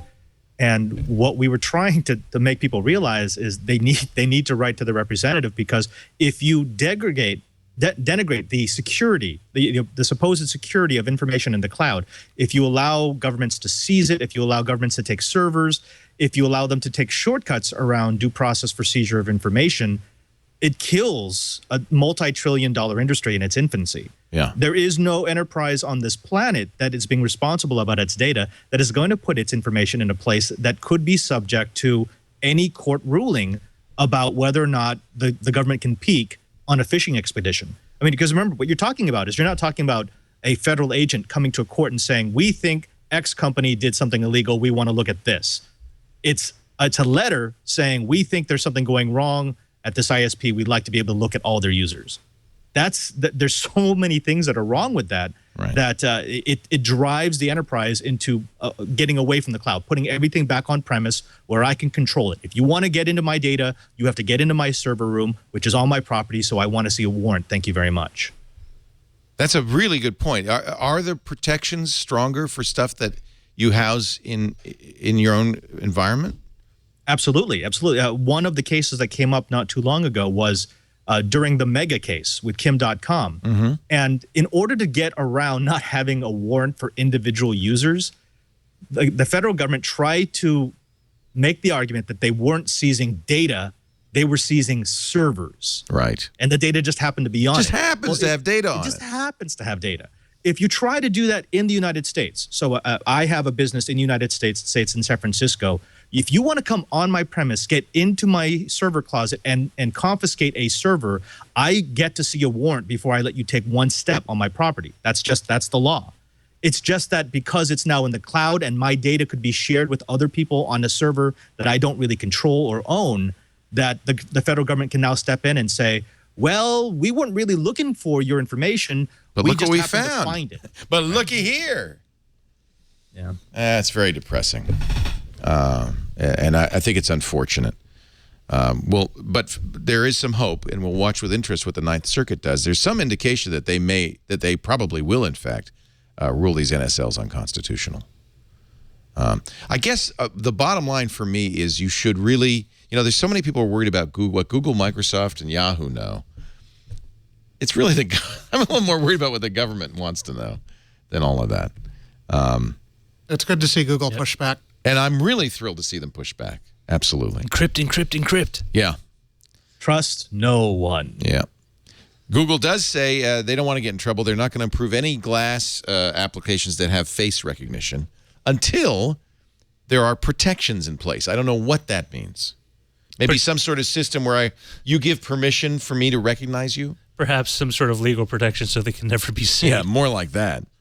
I want face recognition. That to me is one of the great values of augmented reality. The idea that I can be looking through glass. It's like straight out of Daniel Suarez's Damon. I can be looking through glass and I can say, "Oh, you're Roger. I remember you. I worked with you at Tech TV." And why'd you have to look down? Right. See, now I can look at my eyebrow and find that. Why are you staring off to space? Why? They're worried, I think, a little bit about, of course, lawsuits. They're worried about stalking. Stalking is the creepiest. Yeah, privacy invasions and stuff. Hey, what's the name? What's that girl's name over there? So, I mean, the problem with Google Glass is it's on your face the entire time unless you make the active effort to take it off. It's not like a phone where, say you're sitting down and you're eating at a restaurant. And but that's what I like about it. It's not surreptitious. People know you're doing it. You could surreptitiously look at your phone. I've been doing that all day. Except that you have to turn it on. My kids think that we don't know that they're texting when they sit at the table with their hands in their lap and there's this motion going on. Henry, what are you doing? Nothing. You're texting, aren't you? No, I'm not. Hold on. Period. Send. There is a serious side to this, though. There is, and that is back to the reasonable expectation of privacy. Do you have the reasonable expectation of privacy if you're on in the public? street? You're in public. You're in public. Someone walks by you, is wearing Google Glass, and it happens to face recognize you. It doesn't seem to me that you can make a complaint against that. If you're in public, they could have done that. It would have taken longer if they didn't have glass, but they could have done it if they really wanted to. I think a lot of it has to do with the fact that traditionally, when you've dealt with people in that manner, people don't have a perfect memory. So if they see you, it's like, they may not remember you because you have a mustache or your hair's a little different. Now, if you had the same issue with someone who had perfect total recall, they could remember there are people with this ability that could remember every instance at any point in their life and recall it like it was just a second ago. And everyone had that, but it'd be kind of freaky because people would know who you are, even if you were, 8 or 9 and 30 years later. I think that's part of it, is just now that people have this ability to kind of cross-reference you with this immense database that Scoble says, he put a G+ post up on this. He said, you don't need face recognition, you need fact recognition. So it's not so much your name that I need to find out. It's the ability to go, who the hell is Roger Chang? And have that in my glass. So it's actually the information that's valuable. And he says you can, getting somebody's name is not the hard part. It's then being able to look up the stuff that's so valuable. Be great for door-to-door salesmen if they're still around. Yeah. Is the lady of the house home? Oh, I happen to know you're not the lady of the house. You're the man of the house. Well, this is one of the more troubling things. If you could cross-reference, okay, I know this person live here. They're single.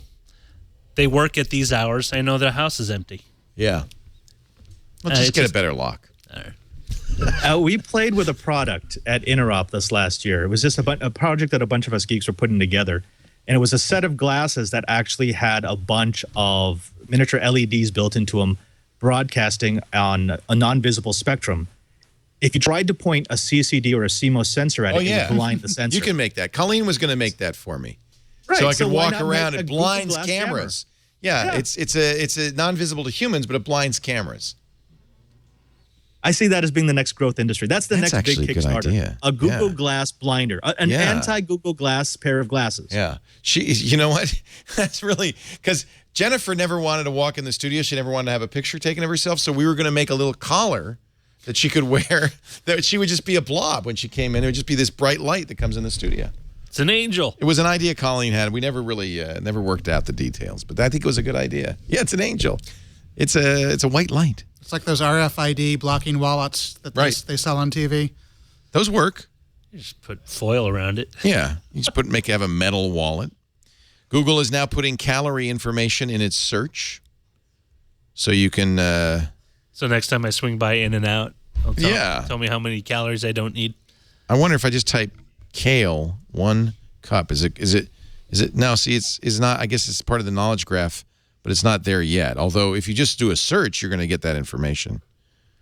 What's calories of the food? I thought it was how many calories I'm burning by searching. Let me just put in double animal style. Yeah.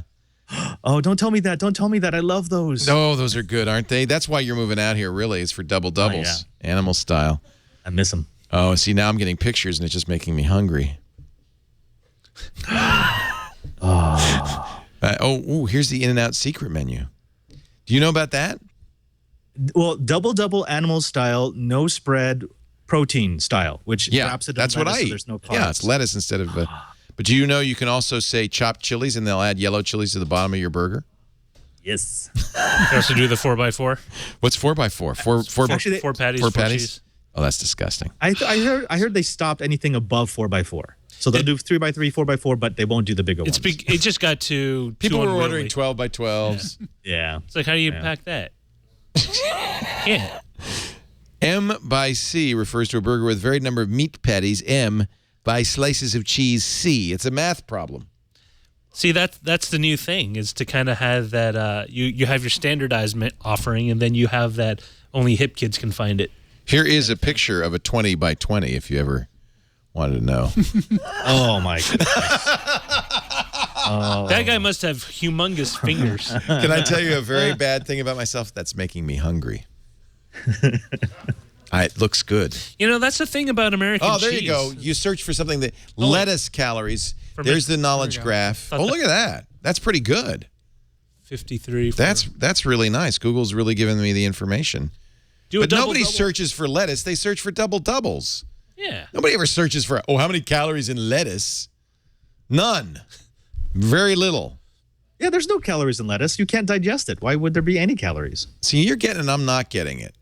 You must be in some sort of special program. That's Are pretty you low signed for a into your hamburger. apps account? No, I'm signing my regular account. Even if you do like You search for hamburger calories. Yeah. 254. That seems unusually low. That's not a double double. I'll tell you that right now. Double patty. That's like a hamburger from the 1960s. Look, they got a drop down. They got a quantity. Yeah, that's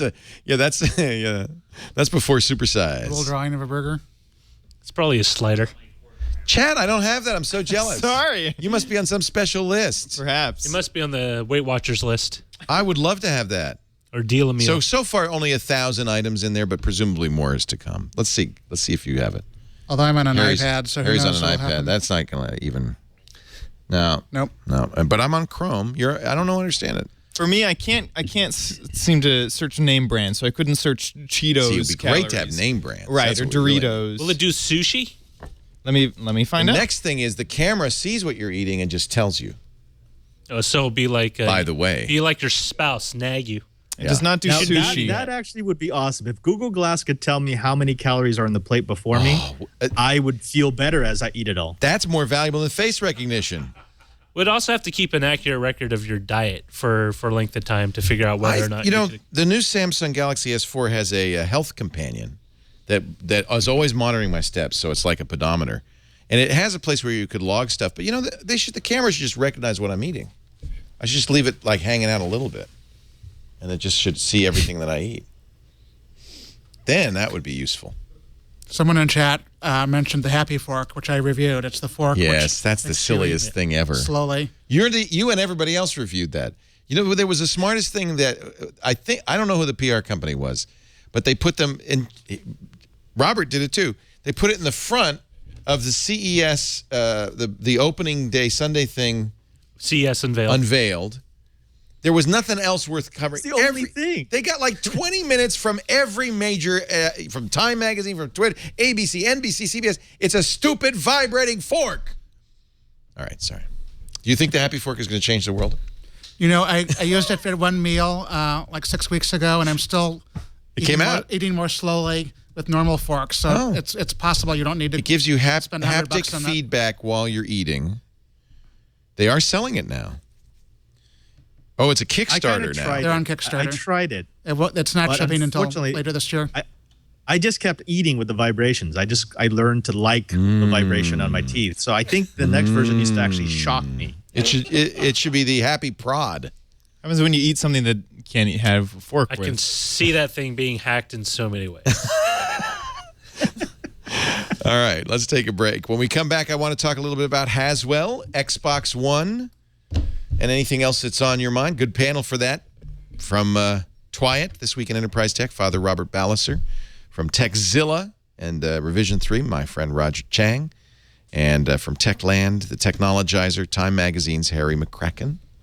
Our show today brought to you by Gazelle. This is actually a good time. I think this month is going to be a good month for new products. So you should go look at Gazelle. In fact, this could be your Sunday project as you're listening to the show. Just Gazelle everything in that drawer. You know that gadget drawer you have with all the wires coming out of it, or the closet? Some people have a closet full of old gadgets. Maybe like Dvorak, you have a room above a gas station filled with old crap. You can get some money for that, maybe a lot of money, at Gazelle.com. iPhones, cell phones from a variety of manufacturers. They're now taking tablets from not just Apple, but Amazon, Asus, Google, Microsoft, even Surface RT and Surface Pro, Samsung, MacBooks, Macs, iPods. Go over to Gazelle. You want that new iPod Touch that just came out? I bet you do. Let's see how much your old iPod Touch is worth. That's a 32-gig, 5th-generation iPod Touch in flawless condition. Engraving or personalization? No, I was too cheap to buy that. $107. That's great. I mean, that thing I've had for a while. So here's the deal. Go to Gazelle, and these quotes are good for 30 days. iPhone 4S, $200 right there. That's a new phone right there for you. They're good for 30 days, so you can get the quotes. It's not an obligation to sell it to them. It's just, you're going to get the price. When you decide you want to buy, you want to sell, click the box. They'll send you a postage-paid box. They pay the postage on anything worth more than $1. You send it back to them. They turn it around very quickly. Their data experts will wipe the data off, too, so you don't have to do that. They'll even, I've seen this happen time and time again, up your offer. If they say, this is in actually better shape than you said, so we're going to give you more money. And then they will send you a check. You can, if you're in a hurry, you can get a PayPal credit, or even, and I like this, the Amazon gift card. That's a good choice if you buy a lot of stuff on Amazon because they bump the value 5% on Amazon. So that is a great way to get rid of all these old gadgets so you have some cash in your pocket to buy the new stuff. New stuff is coming. We know that much. And I know another thing. Your gadget's not getting any more valuable. I hate to tell you. So get the price now and then get the gadget, the new stuff, next month. Gazelle, Gazelle.com. Haswell is here. Intel announced it at Computex. It is the talk of Intel's tick-tock cycle. The tick is reducing the die size, the process. They got it down to 22 nanometers. And then the talk is improving the code in there. In this case, they're moving code in for power savings. So they're going to get, they claim, 50% better power on the Haswell chips. They won't say Haswell. You won't hear it. You'll see 4th generation core processor. But they'll still call it Core i7, Core i5. You won't know. Yeah. They don't want you to know. Yeah, but you do want this if you're getting a laptop because it's 50% battery life. Have you seen any Haswells yet, Robert? I have, actually. I've got one on its way. The brand new Acer S7 uses a Haswell. Oh, I hate it. Damn it. I just got that. Oh, I know. It's and brand spanking new. I swore at a priest. I'm in deep. But you're talking about DDR4 support. It has lower thermal dissipation requirements, so you don't have to run the fan nearly as long. So that noisy fan from the back of the S7, that's nice. That pretty much goes away. Lower power requirements, so it saves power, runs longer on a standard battery. And one of the cool unspoken features is they're starting to move components off the motherboard, like the power regulator. It's in the chip. Yeah. It's in the chip now, right? So it allows you to use smaller motherboards and more system-on-chip type designs. So this is worth waiting for, it seems like. Also, better graphics processing. The onboard motherboard graphics will be, they say comparable to kind of a low-end NVIDIA now. Right. So I think this is well worth waiting for, and it is, I have a feeling, what Apple was waiting for. Rumors are very strong we'll see new MacBooks. Some of the Ming-Chi Kuo or whatever, the analyst, that's not her name, anyway, said that we expect new very thin MacBook Pro Retinas, thin enough that you almost could call them an Air. The 13-inch in particular will be as thin as it can be and still have those connectors on there. With Haswell, which means, I don't know, 6 hours, 7 hours of battery life. And there was some interesting news that the Mac Pros are no longer, they're going out of stock at some retailers, which indicates maybe there will be a new Mac Pro in June. Out the channel. I would love to see that. It's been like 3 years just about since the last major upgrade. I did, in fact, we did it on a Know-How episode. I did what I could to make I have the last Mac Pro that came out, which is almost 3 years old. I put an SSD in it. That made a big difference, especially on the Express card bus. That thing is fast. And then I put in a more modern video card in there. And it did make a difference, but it's still not, it's an older processor at this point. Well, what's interesting is that, at least from the preliminary testing that people have done, is that Intel isn't out of the gate isn't focusing on performance. They're focusing strictly on battery life and packaging. I think we've seen kind of almost the end of the line on. How much faster do we need a processor to be, really? What's also telling that Intel's phasing out motherboard production, and so there's the eventual talk of course what's the new what does Intel call it, the new processing form factor, basically a new computer form factor that isn't based around an ATX or micro ATX. Oh, there's something new. Well, they're developing it, and it was I'm trying to Do you know what that is, Robert? What the new motherboard form factor is? NUC, NUC. Is that right? Yes. What's that new something? No, new unit of computing. A new unit of computing. Hallelujah. What was wrong with the old unit of computing? They wanted something smaller, not so... NUC. Well, I mean, if you think about it, Ooh, these are cute. They sell them right now. They sell them now? Yeah. These are, they almost look like hockey puck sized. They look like an Apple TV almost, or a Roku box. I think the idea is to get away from the legacy of having all these expansion slots and an oversized. So this might be what a Mac Pro ends up looking like a little bit. Maybe make that in aluminum and have it stackable so you can. I mean, isn't that the idea that you would stack then capabilities up on top of it? Potentially, yeah. I mean, the XI3, the guys that were showing off the Those piston, are cool. Was that a NUC? No, but I mean, it's essentially along the same line where you get, much like you have multiple cores on a die, you have multiple computing units on your desktop. You need more power. You don't upgrade or replace the one. You just add another one. Maybe that's the future of the Mac Mini. Well, this certainly looks like a Mini. Just no drive or no disk drive. But you could make a Pro this way too, couldn't you? Because what is the point of getting a Mac Pro? It's expandability. It's the slots. In the old days, you wanted all those slots and drive bays, and some people still do, but there's not as much need for them anymore. If they can incorporate Thunderbolt, I mean, that eliminates, that's right. That's that eliminates how you solve that. 85% of the expansion issues. That's your bus. It's basically an internal bus. It's external. It's basic. I think a 4-lane PCI Express. Yeah, really, it's 4-lane. Wow.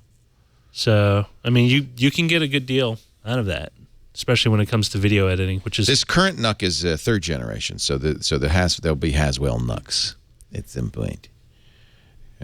Brian Chi, my co-host on This Week in Enterprise Tech, has been playing with the NUCs and that form factor, and the amount of functionality that he's been able to get off of them running hypervisor VMs is astounding. And yeah, it really is designed so that as you need more power, you just stack up a couple of more and you're ready to go. I love that. And now, of course, Intel's starting to do the fiber optic version of Thunderbolt because they couldn't get that working right away. They were copper only. They couldn't get it cheap enough. So they're getting from that what I down. understood. Now you got even more speed. And this is amazing. This always blows me away. The tick on this, they will do Haswell chips next year in 14 nanometers. We're getting close to 0 nanometers. That's where don't you come into some sort of quantum limitation? I think we're getting close to the end of Moore's law. I don't know how you can make these much smaller. Till they do. 14 billionths of a meter. Unbelievable. It's amazing. Asus is going to release a 4K 30-inch display this month. And there will still be no content to run on it. It's not just a TV. It is a TV, but it's. In fact, I saw an ad for Sony's UHTV on. I think it was on CNN today. How much do they want? They're pushing it. Well, this is 31 inches, 3840 by 2160. It's a computer monitor. 140 pixels per inch. But no pricing. Display port. Have you seen the Seiki? The Seiki, we have seen the Seiki. That's pretty cool. Yeah, we have one. Ryan Shroud opened one, and I was impressed. Robert Hearn was testing one. What did he think? For what you pay, he paid it's a $13-something, $1,300 high 4K display, UHD display. I was TV. I was playing BioShock Infinite. Now this is the thing: at 4K, your frames per second drop below 30. Yeah, you need pretty healthy. You won't go past. You can't because the TV won't update. Oh, the HDMI doesn't go that fast either. No, the TV won't at 4K. The TV won't. I'm sorry. That's right. It's 30 frames per second. Yep, that's right. So, but I was amazed at what you can scale up to 4K and it still looks great. Windows 8.1 will support it. This would be another thing to look for in 10.9 next week from Apple. It doesn't currently support UHD displays, but you will need. It says a triple or quad GPU to drive the damn thing. Wow. I love these super high-res displays. I just think they look fabulous. Who's buying an Xbox One? I'm going to wait. Till? I'm going to wait to see. The Xbox 2? No. I'm gonna wait. I'm gonna wait about 3 months after everyone either complains, restock, and I find out if there are any minor issues with it. I saw you raise your hand, Robert. You're excited. I just want to get it because I want to see how quick I can crack the bootloader and load other VMs on the thing. Oh, aren't you weird? Now, an enterprise thing. Microsoft has been, according to Polygon, filed a patent application that talks about what it could do with Kinect. You know, the new Kinect has a 1080p camera watching you all the time, little glowing eye in your living room, and they filed a patent that detail how Kinect could watch viewers, make sure they're sitting through commercials, and then reward them for watching them with achievements. You watched 15 commercials this week. You get a star. Achievement unlocked. Achievement unlocked. I think I'm going to, seriously, I'm going to need to get a Leo-shaped dummy in the house. Well, it'll be interesting how it tracks. It can see you. It knows who you are. Amazing. There's a lot of research going into that by other people, too. Oh, Lord. It could tell how excited you are because it can actually see your heartbeat. Because it can actually detect the difference in the coloration of your skin. So that's how it knows if you're dummy or not. If you don't have a heartbeat, you're not alive. Oh, man. And TV shows will still be crap. It can see if you're smiling. It knows when you're good. It knows when you're bad. Oh, boy. So be good for goodness sake. Joystick Brian says Brushwood talked about this on Twiet, and he was saying, and we were talking about how wouldn't it be amazing if Microsoft actually started tracking information about what you look like as you're watching your program. No. They could tell people when you got excited. You just ate your 5th bag of Doritos. You know what that is? You know what this is, right? It's the ultimate Nielsen box. Yes. Yeah. Stick one. You don't even need to issue out boxes. You just sign up and just say, well, for this between this day and this day, sit in front of your TV. Oh, Lord. We'll see what you do, and we'll give you like $20 at the end of the week. It also knows who you are. So if there are 4 people in the family, it can tell who's sitting in front of it. Microsoft's putting $1 billion into games. We're going to hear more about the games. June. It's a little challenging for us because June 10th, Microsoft's holding its press conference at 9:30 Pacific in the morning. Apple's Tim Cook takes the stage at 10 in the morning. So I think we're going to do coverage on Monday, a week from Monday. But I'm going to have stereo. So it'll have Tim Cook in one ear and Microsoft in the other ear. Whoa. And split screen. Blowhards in stereo. I don't know. Actually, what we're going to do is we're going to have one of our reporters, Glenn Rubenstein, will be on. He'll be monitoring the Microsoft announcement, and we'll periodically check in with him to see who's having the better show. You should have a little poll going. We could. That's a good idea. We could have a meter. Yeah. And if the meter tilts one way, we could switch programming over to the Microsoft side, or vice versa. Microsoft says we're going to put $1 billion into games, and that's what we'll see, of course, at E3. Financing not only new studios, but getting exclusives for the Xbox One. Yeah, they did a really poor job with the initial unveiling. I think that they knew. Yeah, but I think that they knew that this was about non-gamers. Yeah. And then, because at E3, we'll talk about the games. This was for people like me who say, oh, the NFL, and I can have my fantasy team stats on the screen? I mean, ultimately, sales will determine, what was a more successful. You're more excited about the PS4? You know what? I'm kind of over both of them at this point because, Steam provides pretty much all the gaming I need and my PC works fine. What I am more annoyed about is that there is no carryover from. I can understand if 360 games don't play, fine. But of course they're not going to. Xbox Live games that I bought, the stuff. Yeah, but they're written for the PowerPC. It's a different processor. Well, no, they could at least give you a coupon for anyone who rewrites it. Oh, I guess they could. But Microsoft isn't competing against Sony, and that's what a lot of people are they're not realizing. They're not. It's not the One will not compete with the PS4. Hardcore gamers are going to get both consoles, right? Or it's going to be split, or they're not going to care, right? They're not going to care exactly. Yeah.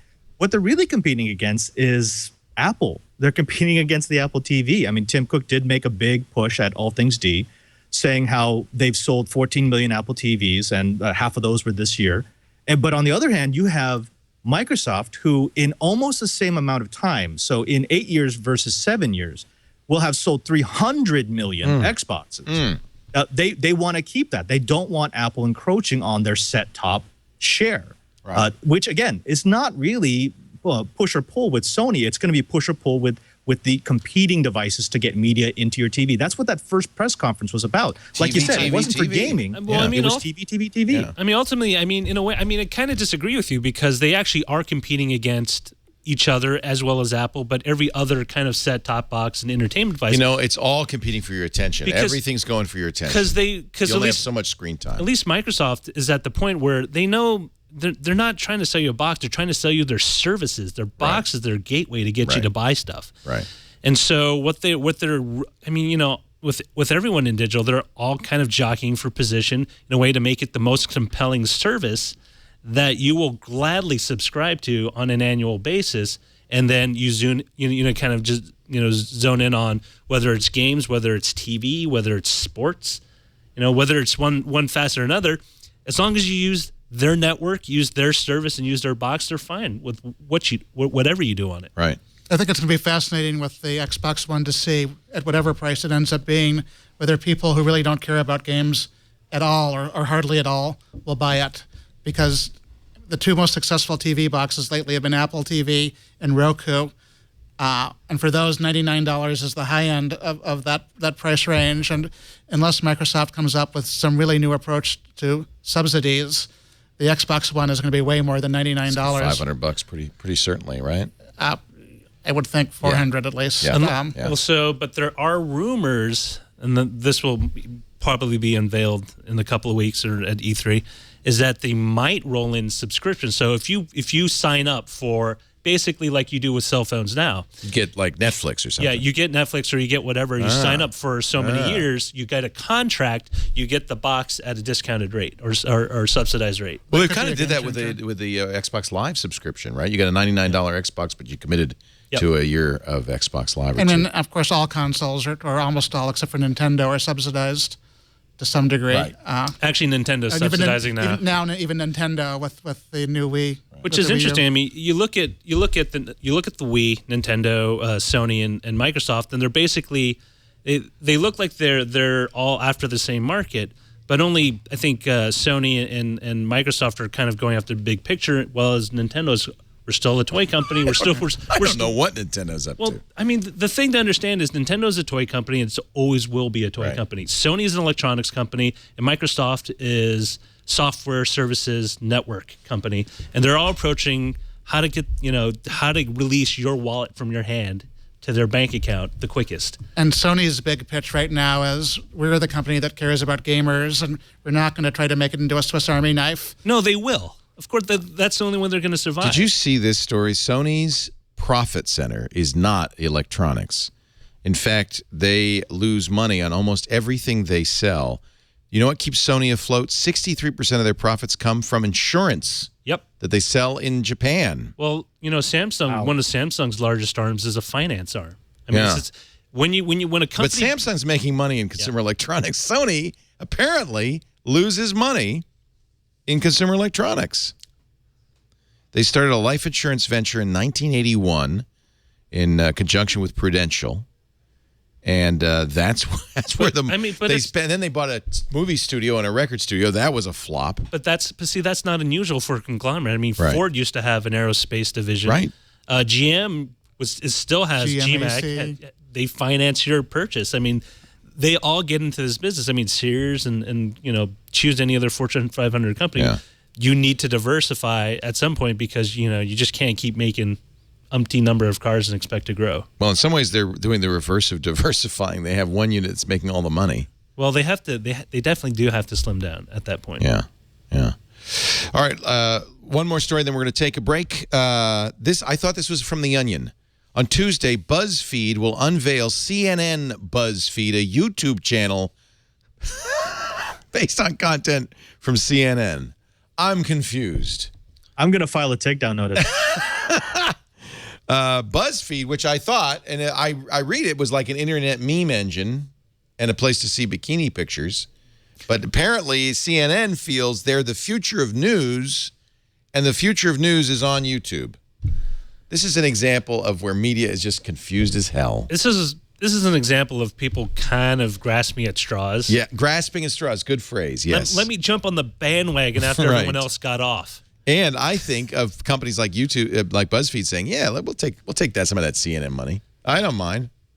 What could be wrong with that? BuzzFeed is trying to establish itself as a news source for 18 to 34-year-olds. Oh, jeez. Well, who else was marketing to 18 to 34-year-olds? Everybody wants 18 to 34-year-olds. It's not easy to get them because they're fickle. They're a fickle bunch. Yeah, because you can't group them that way. 18 to 34. You're right. You might as well group people from 20 to 90. Anyone with a pulse. A 34-year-old is very different from an 18-year-old. I agree with you on that. An 18-year-old is very different from a 21-year-old. So it's, I don't know. Sometimes I think people just need a round number or something. Right. Jot down.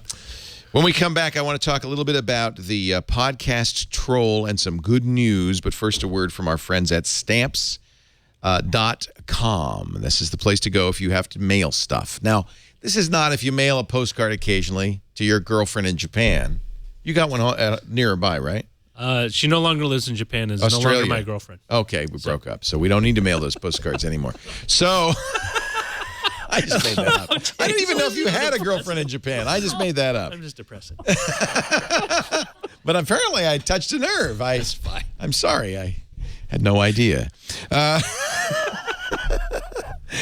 maybe you have to send out invoices or marketing material. Maybe you sell little voodoo figures of the girl in Japan on Etsy. Maybe you have... Potentially. Maybe you have, I don't know, an Amazon or an eBay selling thing. You know, you're selling old military paraphernalia and memorabilia online. This is a great way to do it because it's kind of like pro-mailing in your own office. You don't have to go to the post office. You don't have to use a postage meter. You don't have to use special inks. You just use what you got, your computer, your printer, and Stamps.com. It's postage on demand. You always have the right postage. If they've got a USB scale, you just plop it down so you never pay more or less than you need to. You don't want to send a client a postage due invoice. That's bad form.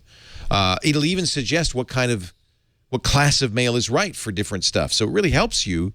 You can print your logo along with the postage, along with a return address right on an envelope. It'll take the sender's address from your QuickBooks or your address book or any of those websites, PayPal, Etsy, Amazon, eBay. It fills out international forms automatically for you. I mean, I can just go on and on. This is a really great solution for somebody who does a lot of mailing. And then the mail carrier comes to you. You can even schedule free pickups, so you don't even have to get up. They take care of it all. Stamps.com. You probably, if you get mailing at all, you're probably getting it from somebody who uses Stamps.com. We've got a very special trial offer. If you've got a small business, we've been using it for years here. Now, you're going to say, oh, that $80 offer on the front page, that's good. I'll take that. No, click the microphone in the upper right-hand corner. Here's a little secret path. Type in the promo code TWIT, and that $80 special offer goes to a $110 offer. $55 in free postage for the first few months of your account. You get the digital scale, the USB scale. You get a supply kit and a 4-week trial of Stamps.com. It really is a great deal. Cancel at any time. The scale is yours to keep. Stamps.com, it's the pro tip for anybody who does a lot of mailing. Stamps.com. Give it a try today. So some good news. The Electronic Frontier Foundation, I think this was on Friday,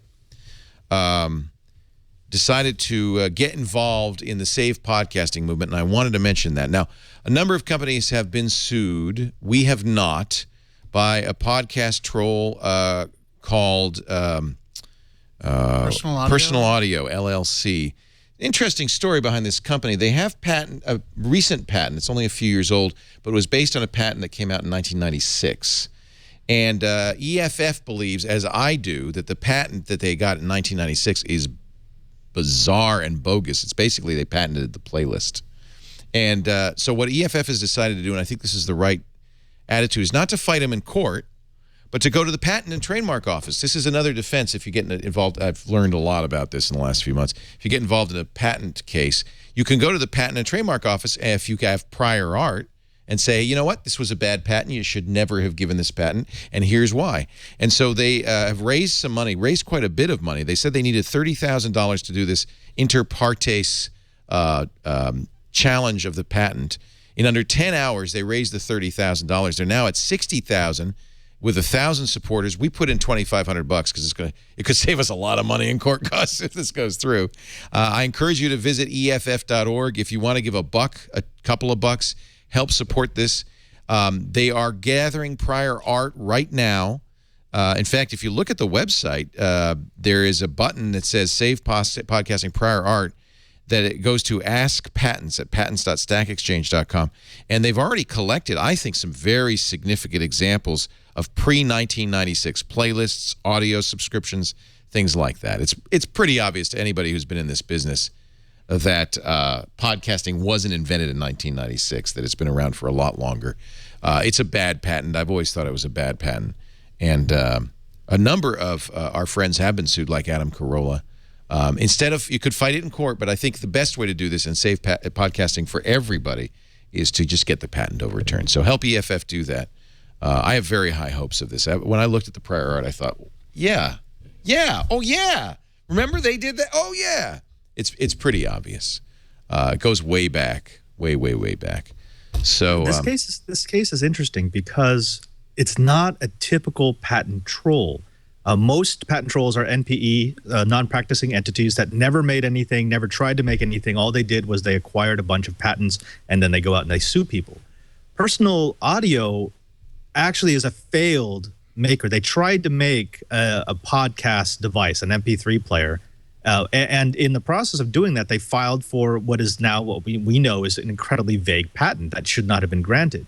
So on the one hand, yeah, they're absolutely a patent troll. On the other hand, they're not. Their lineage isn't that of a patent troll. Okay, I'm going to argue with you a little bit. So the guy in '96 who got this patent is supposedly part of this company, but that's very common with patent trolls. You go to the original patent inventor and you say, hey, they are truly a non-practicing entity in the sense that they never made anything, and they currently are not a practicing entity.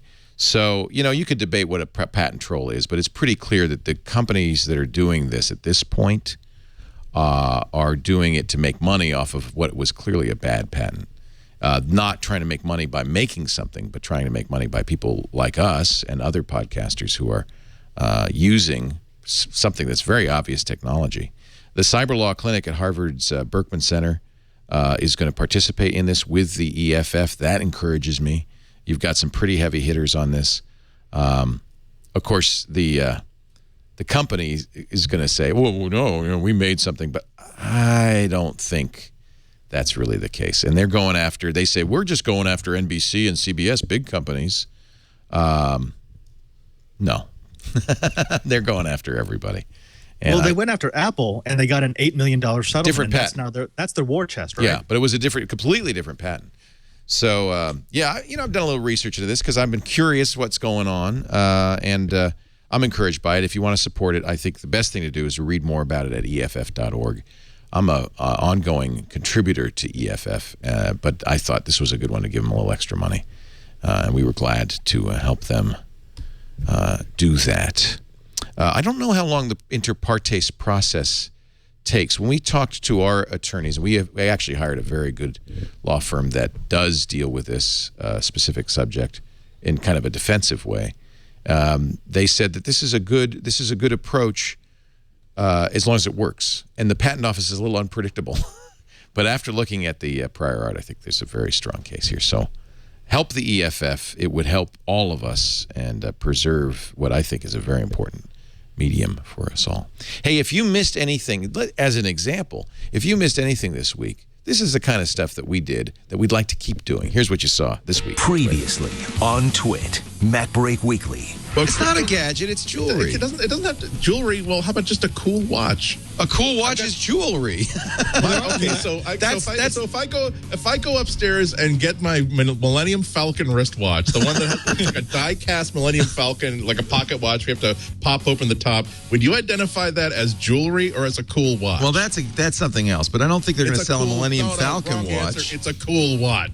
NSFW. Allie Gertz. Can I give you a bite? She was great. 'Cause you're special to me. Can I be so crazy for you that I need an alibi? Show me your best boy fight. Give me your brownie afternoon delight. Triangulation. It's a possibility, but I would argue it's a remote one. You know, neuroplasticity is real. You know, a kid who's raised playing with Barbies is going to have a different kind of brain than a kid who's raised playing exclusively with Legos or with video games or with an iPad.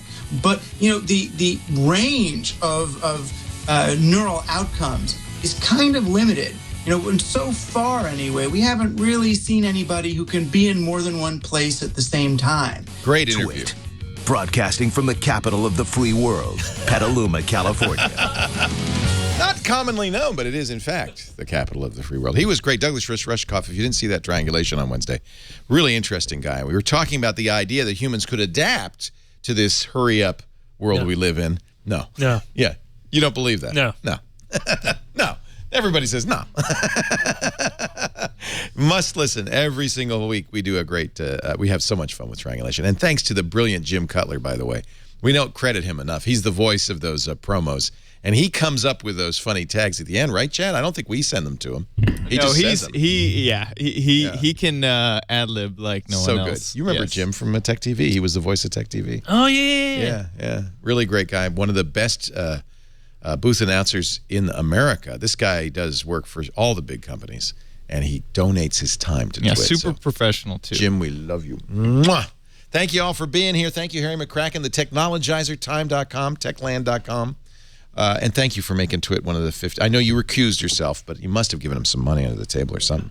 We're happy you're happy. Thank you, Harry. Great to see you and Marie again. Thank you, Roger Chang. I'm sorry about the girlfriend, but I'm glad things are going well at Texilla. Yes. They're going fine.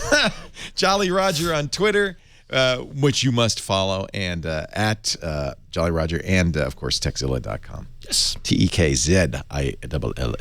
Oh, you say Zed. I say Zed because I feel it's more clear that way. Also, thanks to Father Robert Balliser. We'll be moving out here soon. Every noon on Monday, he's here, 3 p.m. Eastern Time, 2000 UTC. He's here to do This Week in Enterprise Tech, which is a great show. We love it.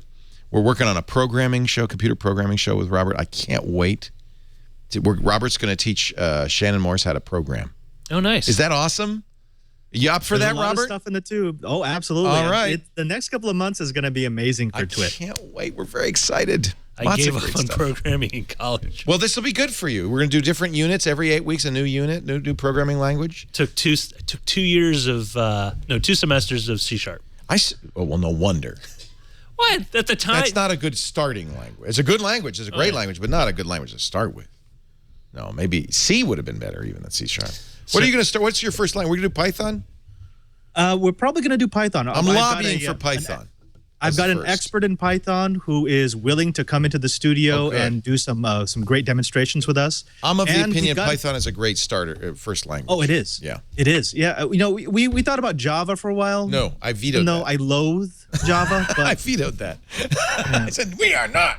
My kids' high school, that's the programming language they teach. And I think it's true in a lot of high schools. And it's like, no. It's a very bad thing to start with, I think. Eventually, you'll need to learn it. Lots of people hate Python, too, apparently. I'm seeing the chat room go crazy. So, thank you, Robert. Thank you, Harry. Thank you, Roger. Thank you for being here. We're glad you watch. If you can watch live, do. It's fun. 3 p.m. Pacific, 6 p.m. Eastern Time. That's 2300 UTC on twit.tv. But if you can't watch live, don't worry. You can always get on-demand audio and video after the fact on our website, twit.tv, or wherever finer podcasts are aggregated, distributed according to the rules established many years ago by the fathers of the Internet. That would include iTunes and the Zune Marketplace and Xbox as well. Thanks for joining us. We'll see you next time. Another Twit is in the can.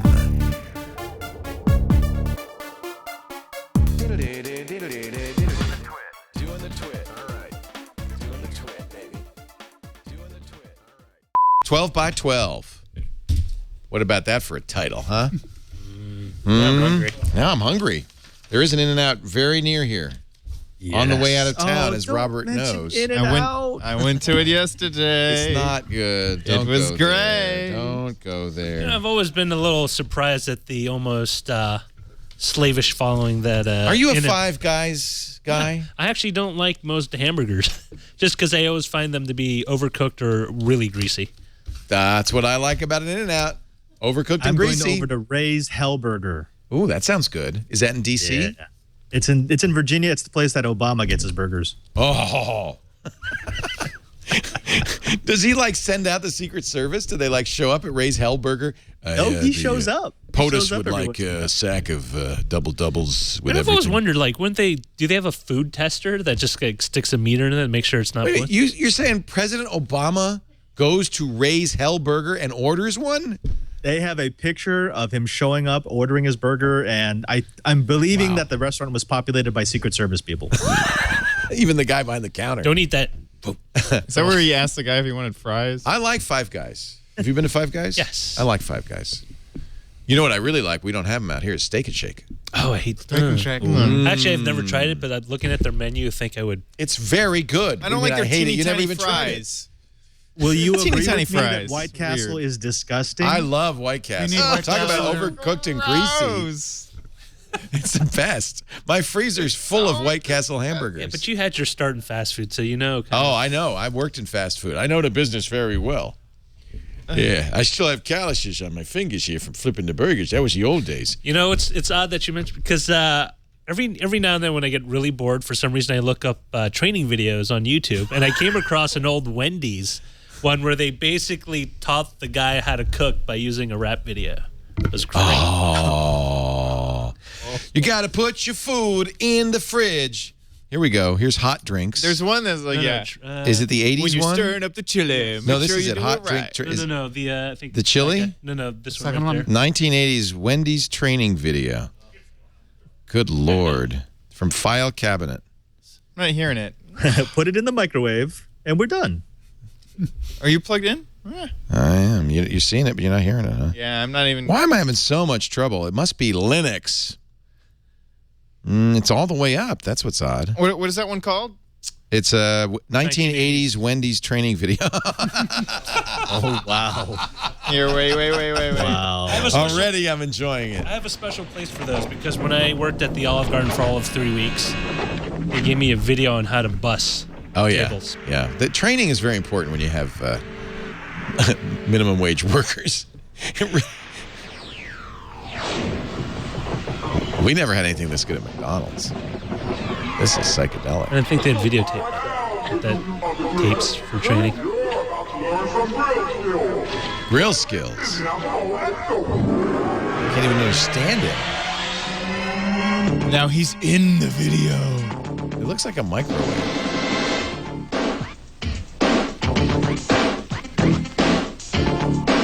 Oh, this stuff is great. It's like gold. It's like for my nightmares.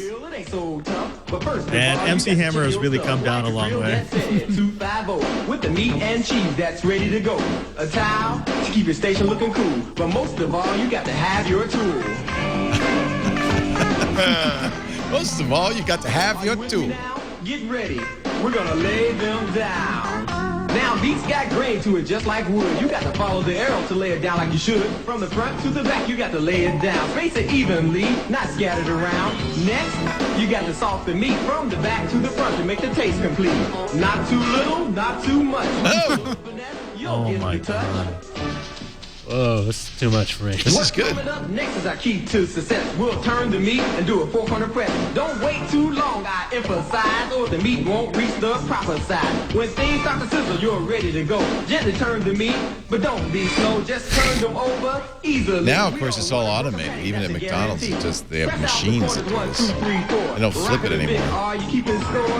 Yeah, you gotta press the grease out of it. You'll get it patty that's out of sight. Press out the corners. I didn't know meat had grain just like wood. It does, but not when you grind it. I've learned a lot here. When the meat hits the grill, it starts to shrink. We start shrinking. Oh, the singing patties.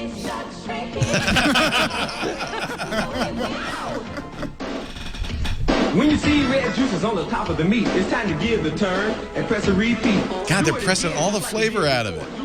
Never do that. That's because it's filled with water, probably, right? Probably like super fatty meat. They also do that because they don't want to get sued for giving salmonella to anyone. Right. Until now, I all love the blood out of it. When the meat's red juices no longer rise, you can serve that patty, it'll win a prize. It takes about 4 minutes to cook, but just to make sure you can have a look. Use your tool and double check. It should be gray and moist to be correct. Gray and moist. Gray and moist? Did he say that? Yeah. Gray and moist. Once the draining is totally Man. done, place a patty squarely on Glad I the didn't middle take of that acid roll. before I saw this. You give it a shot. Don't be afraid. I think you're gonna be. What? Gonna be what? What? What am I gonna be? What? Oh, green and moist. Not green, gray. Oh. Gray and moist. Gray and moist. That's the title of this week's episode.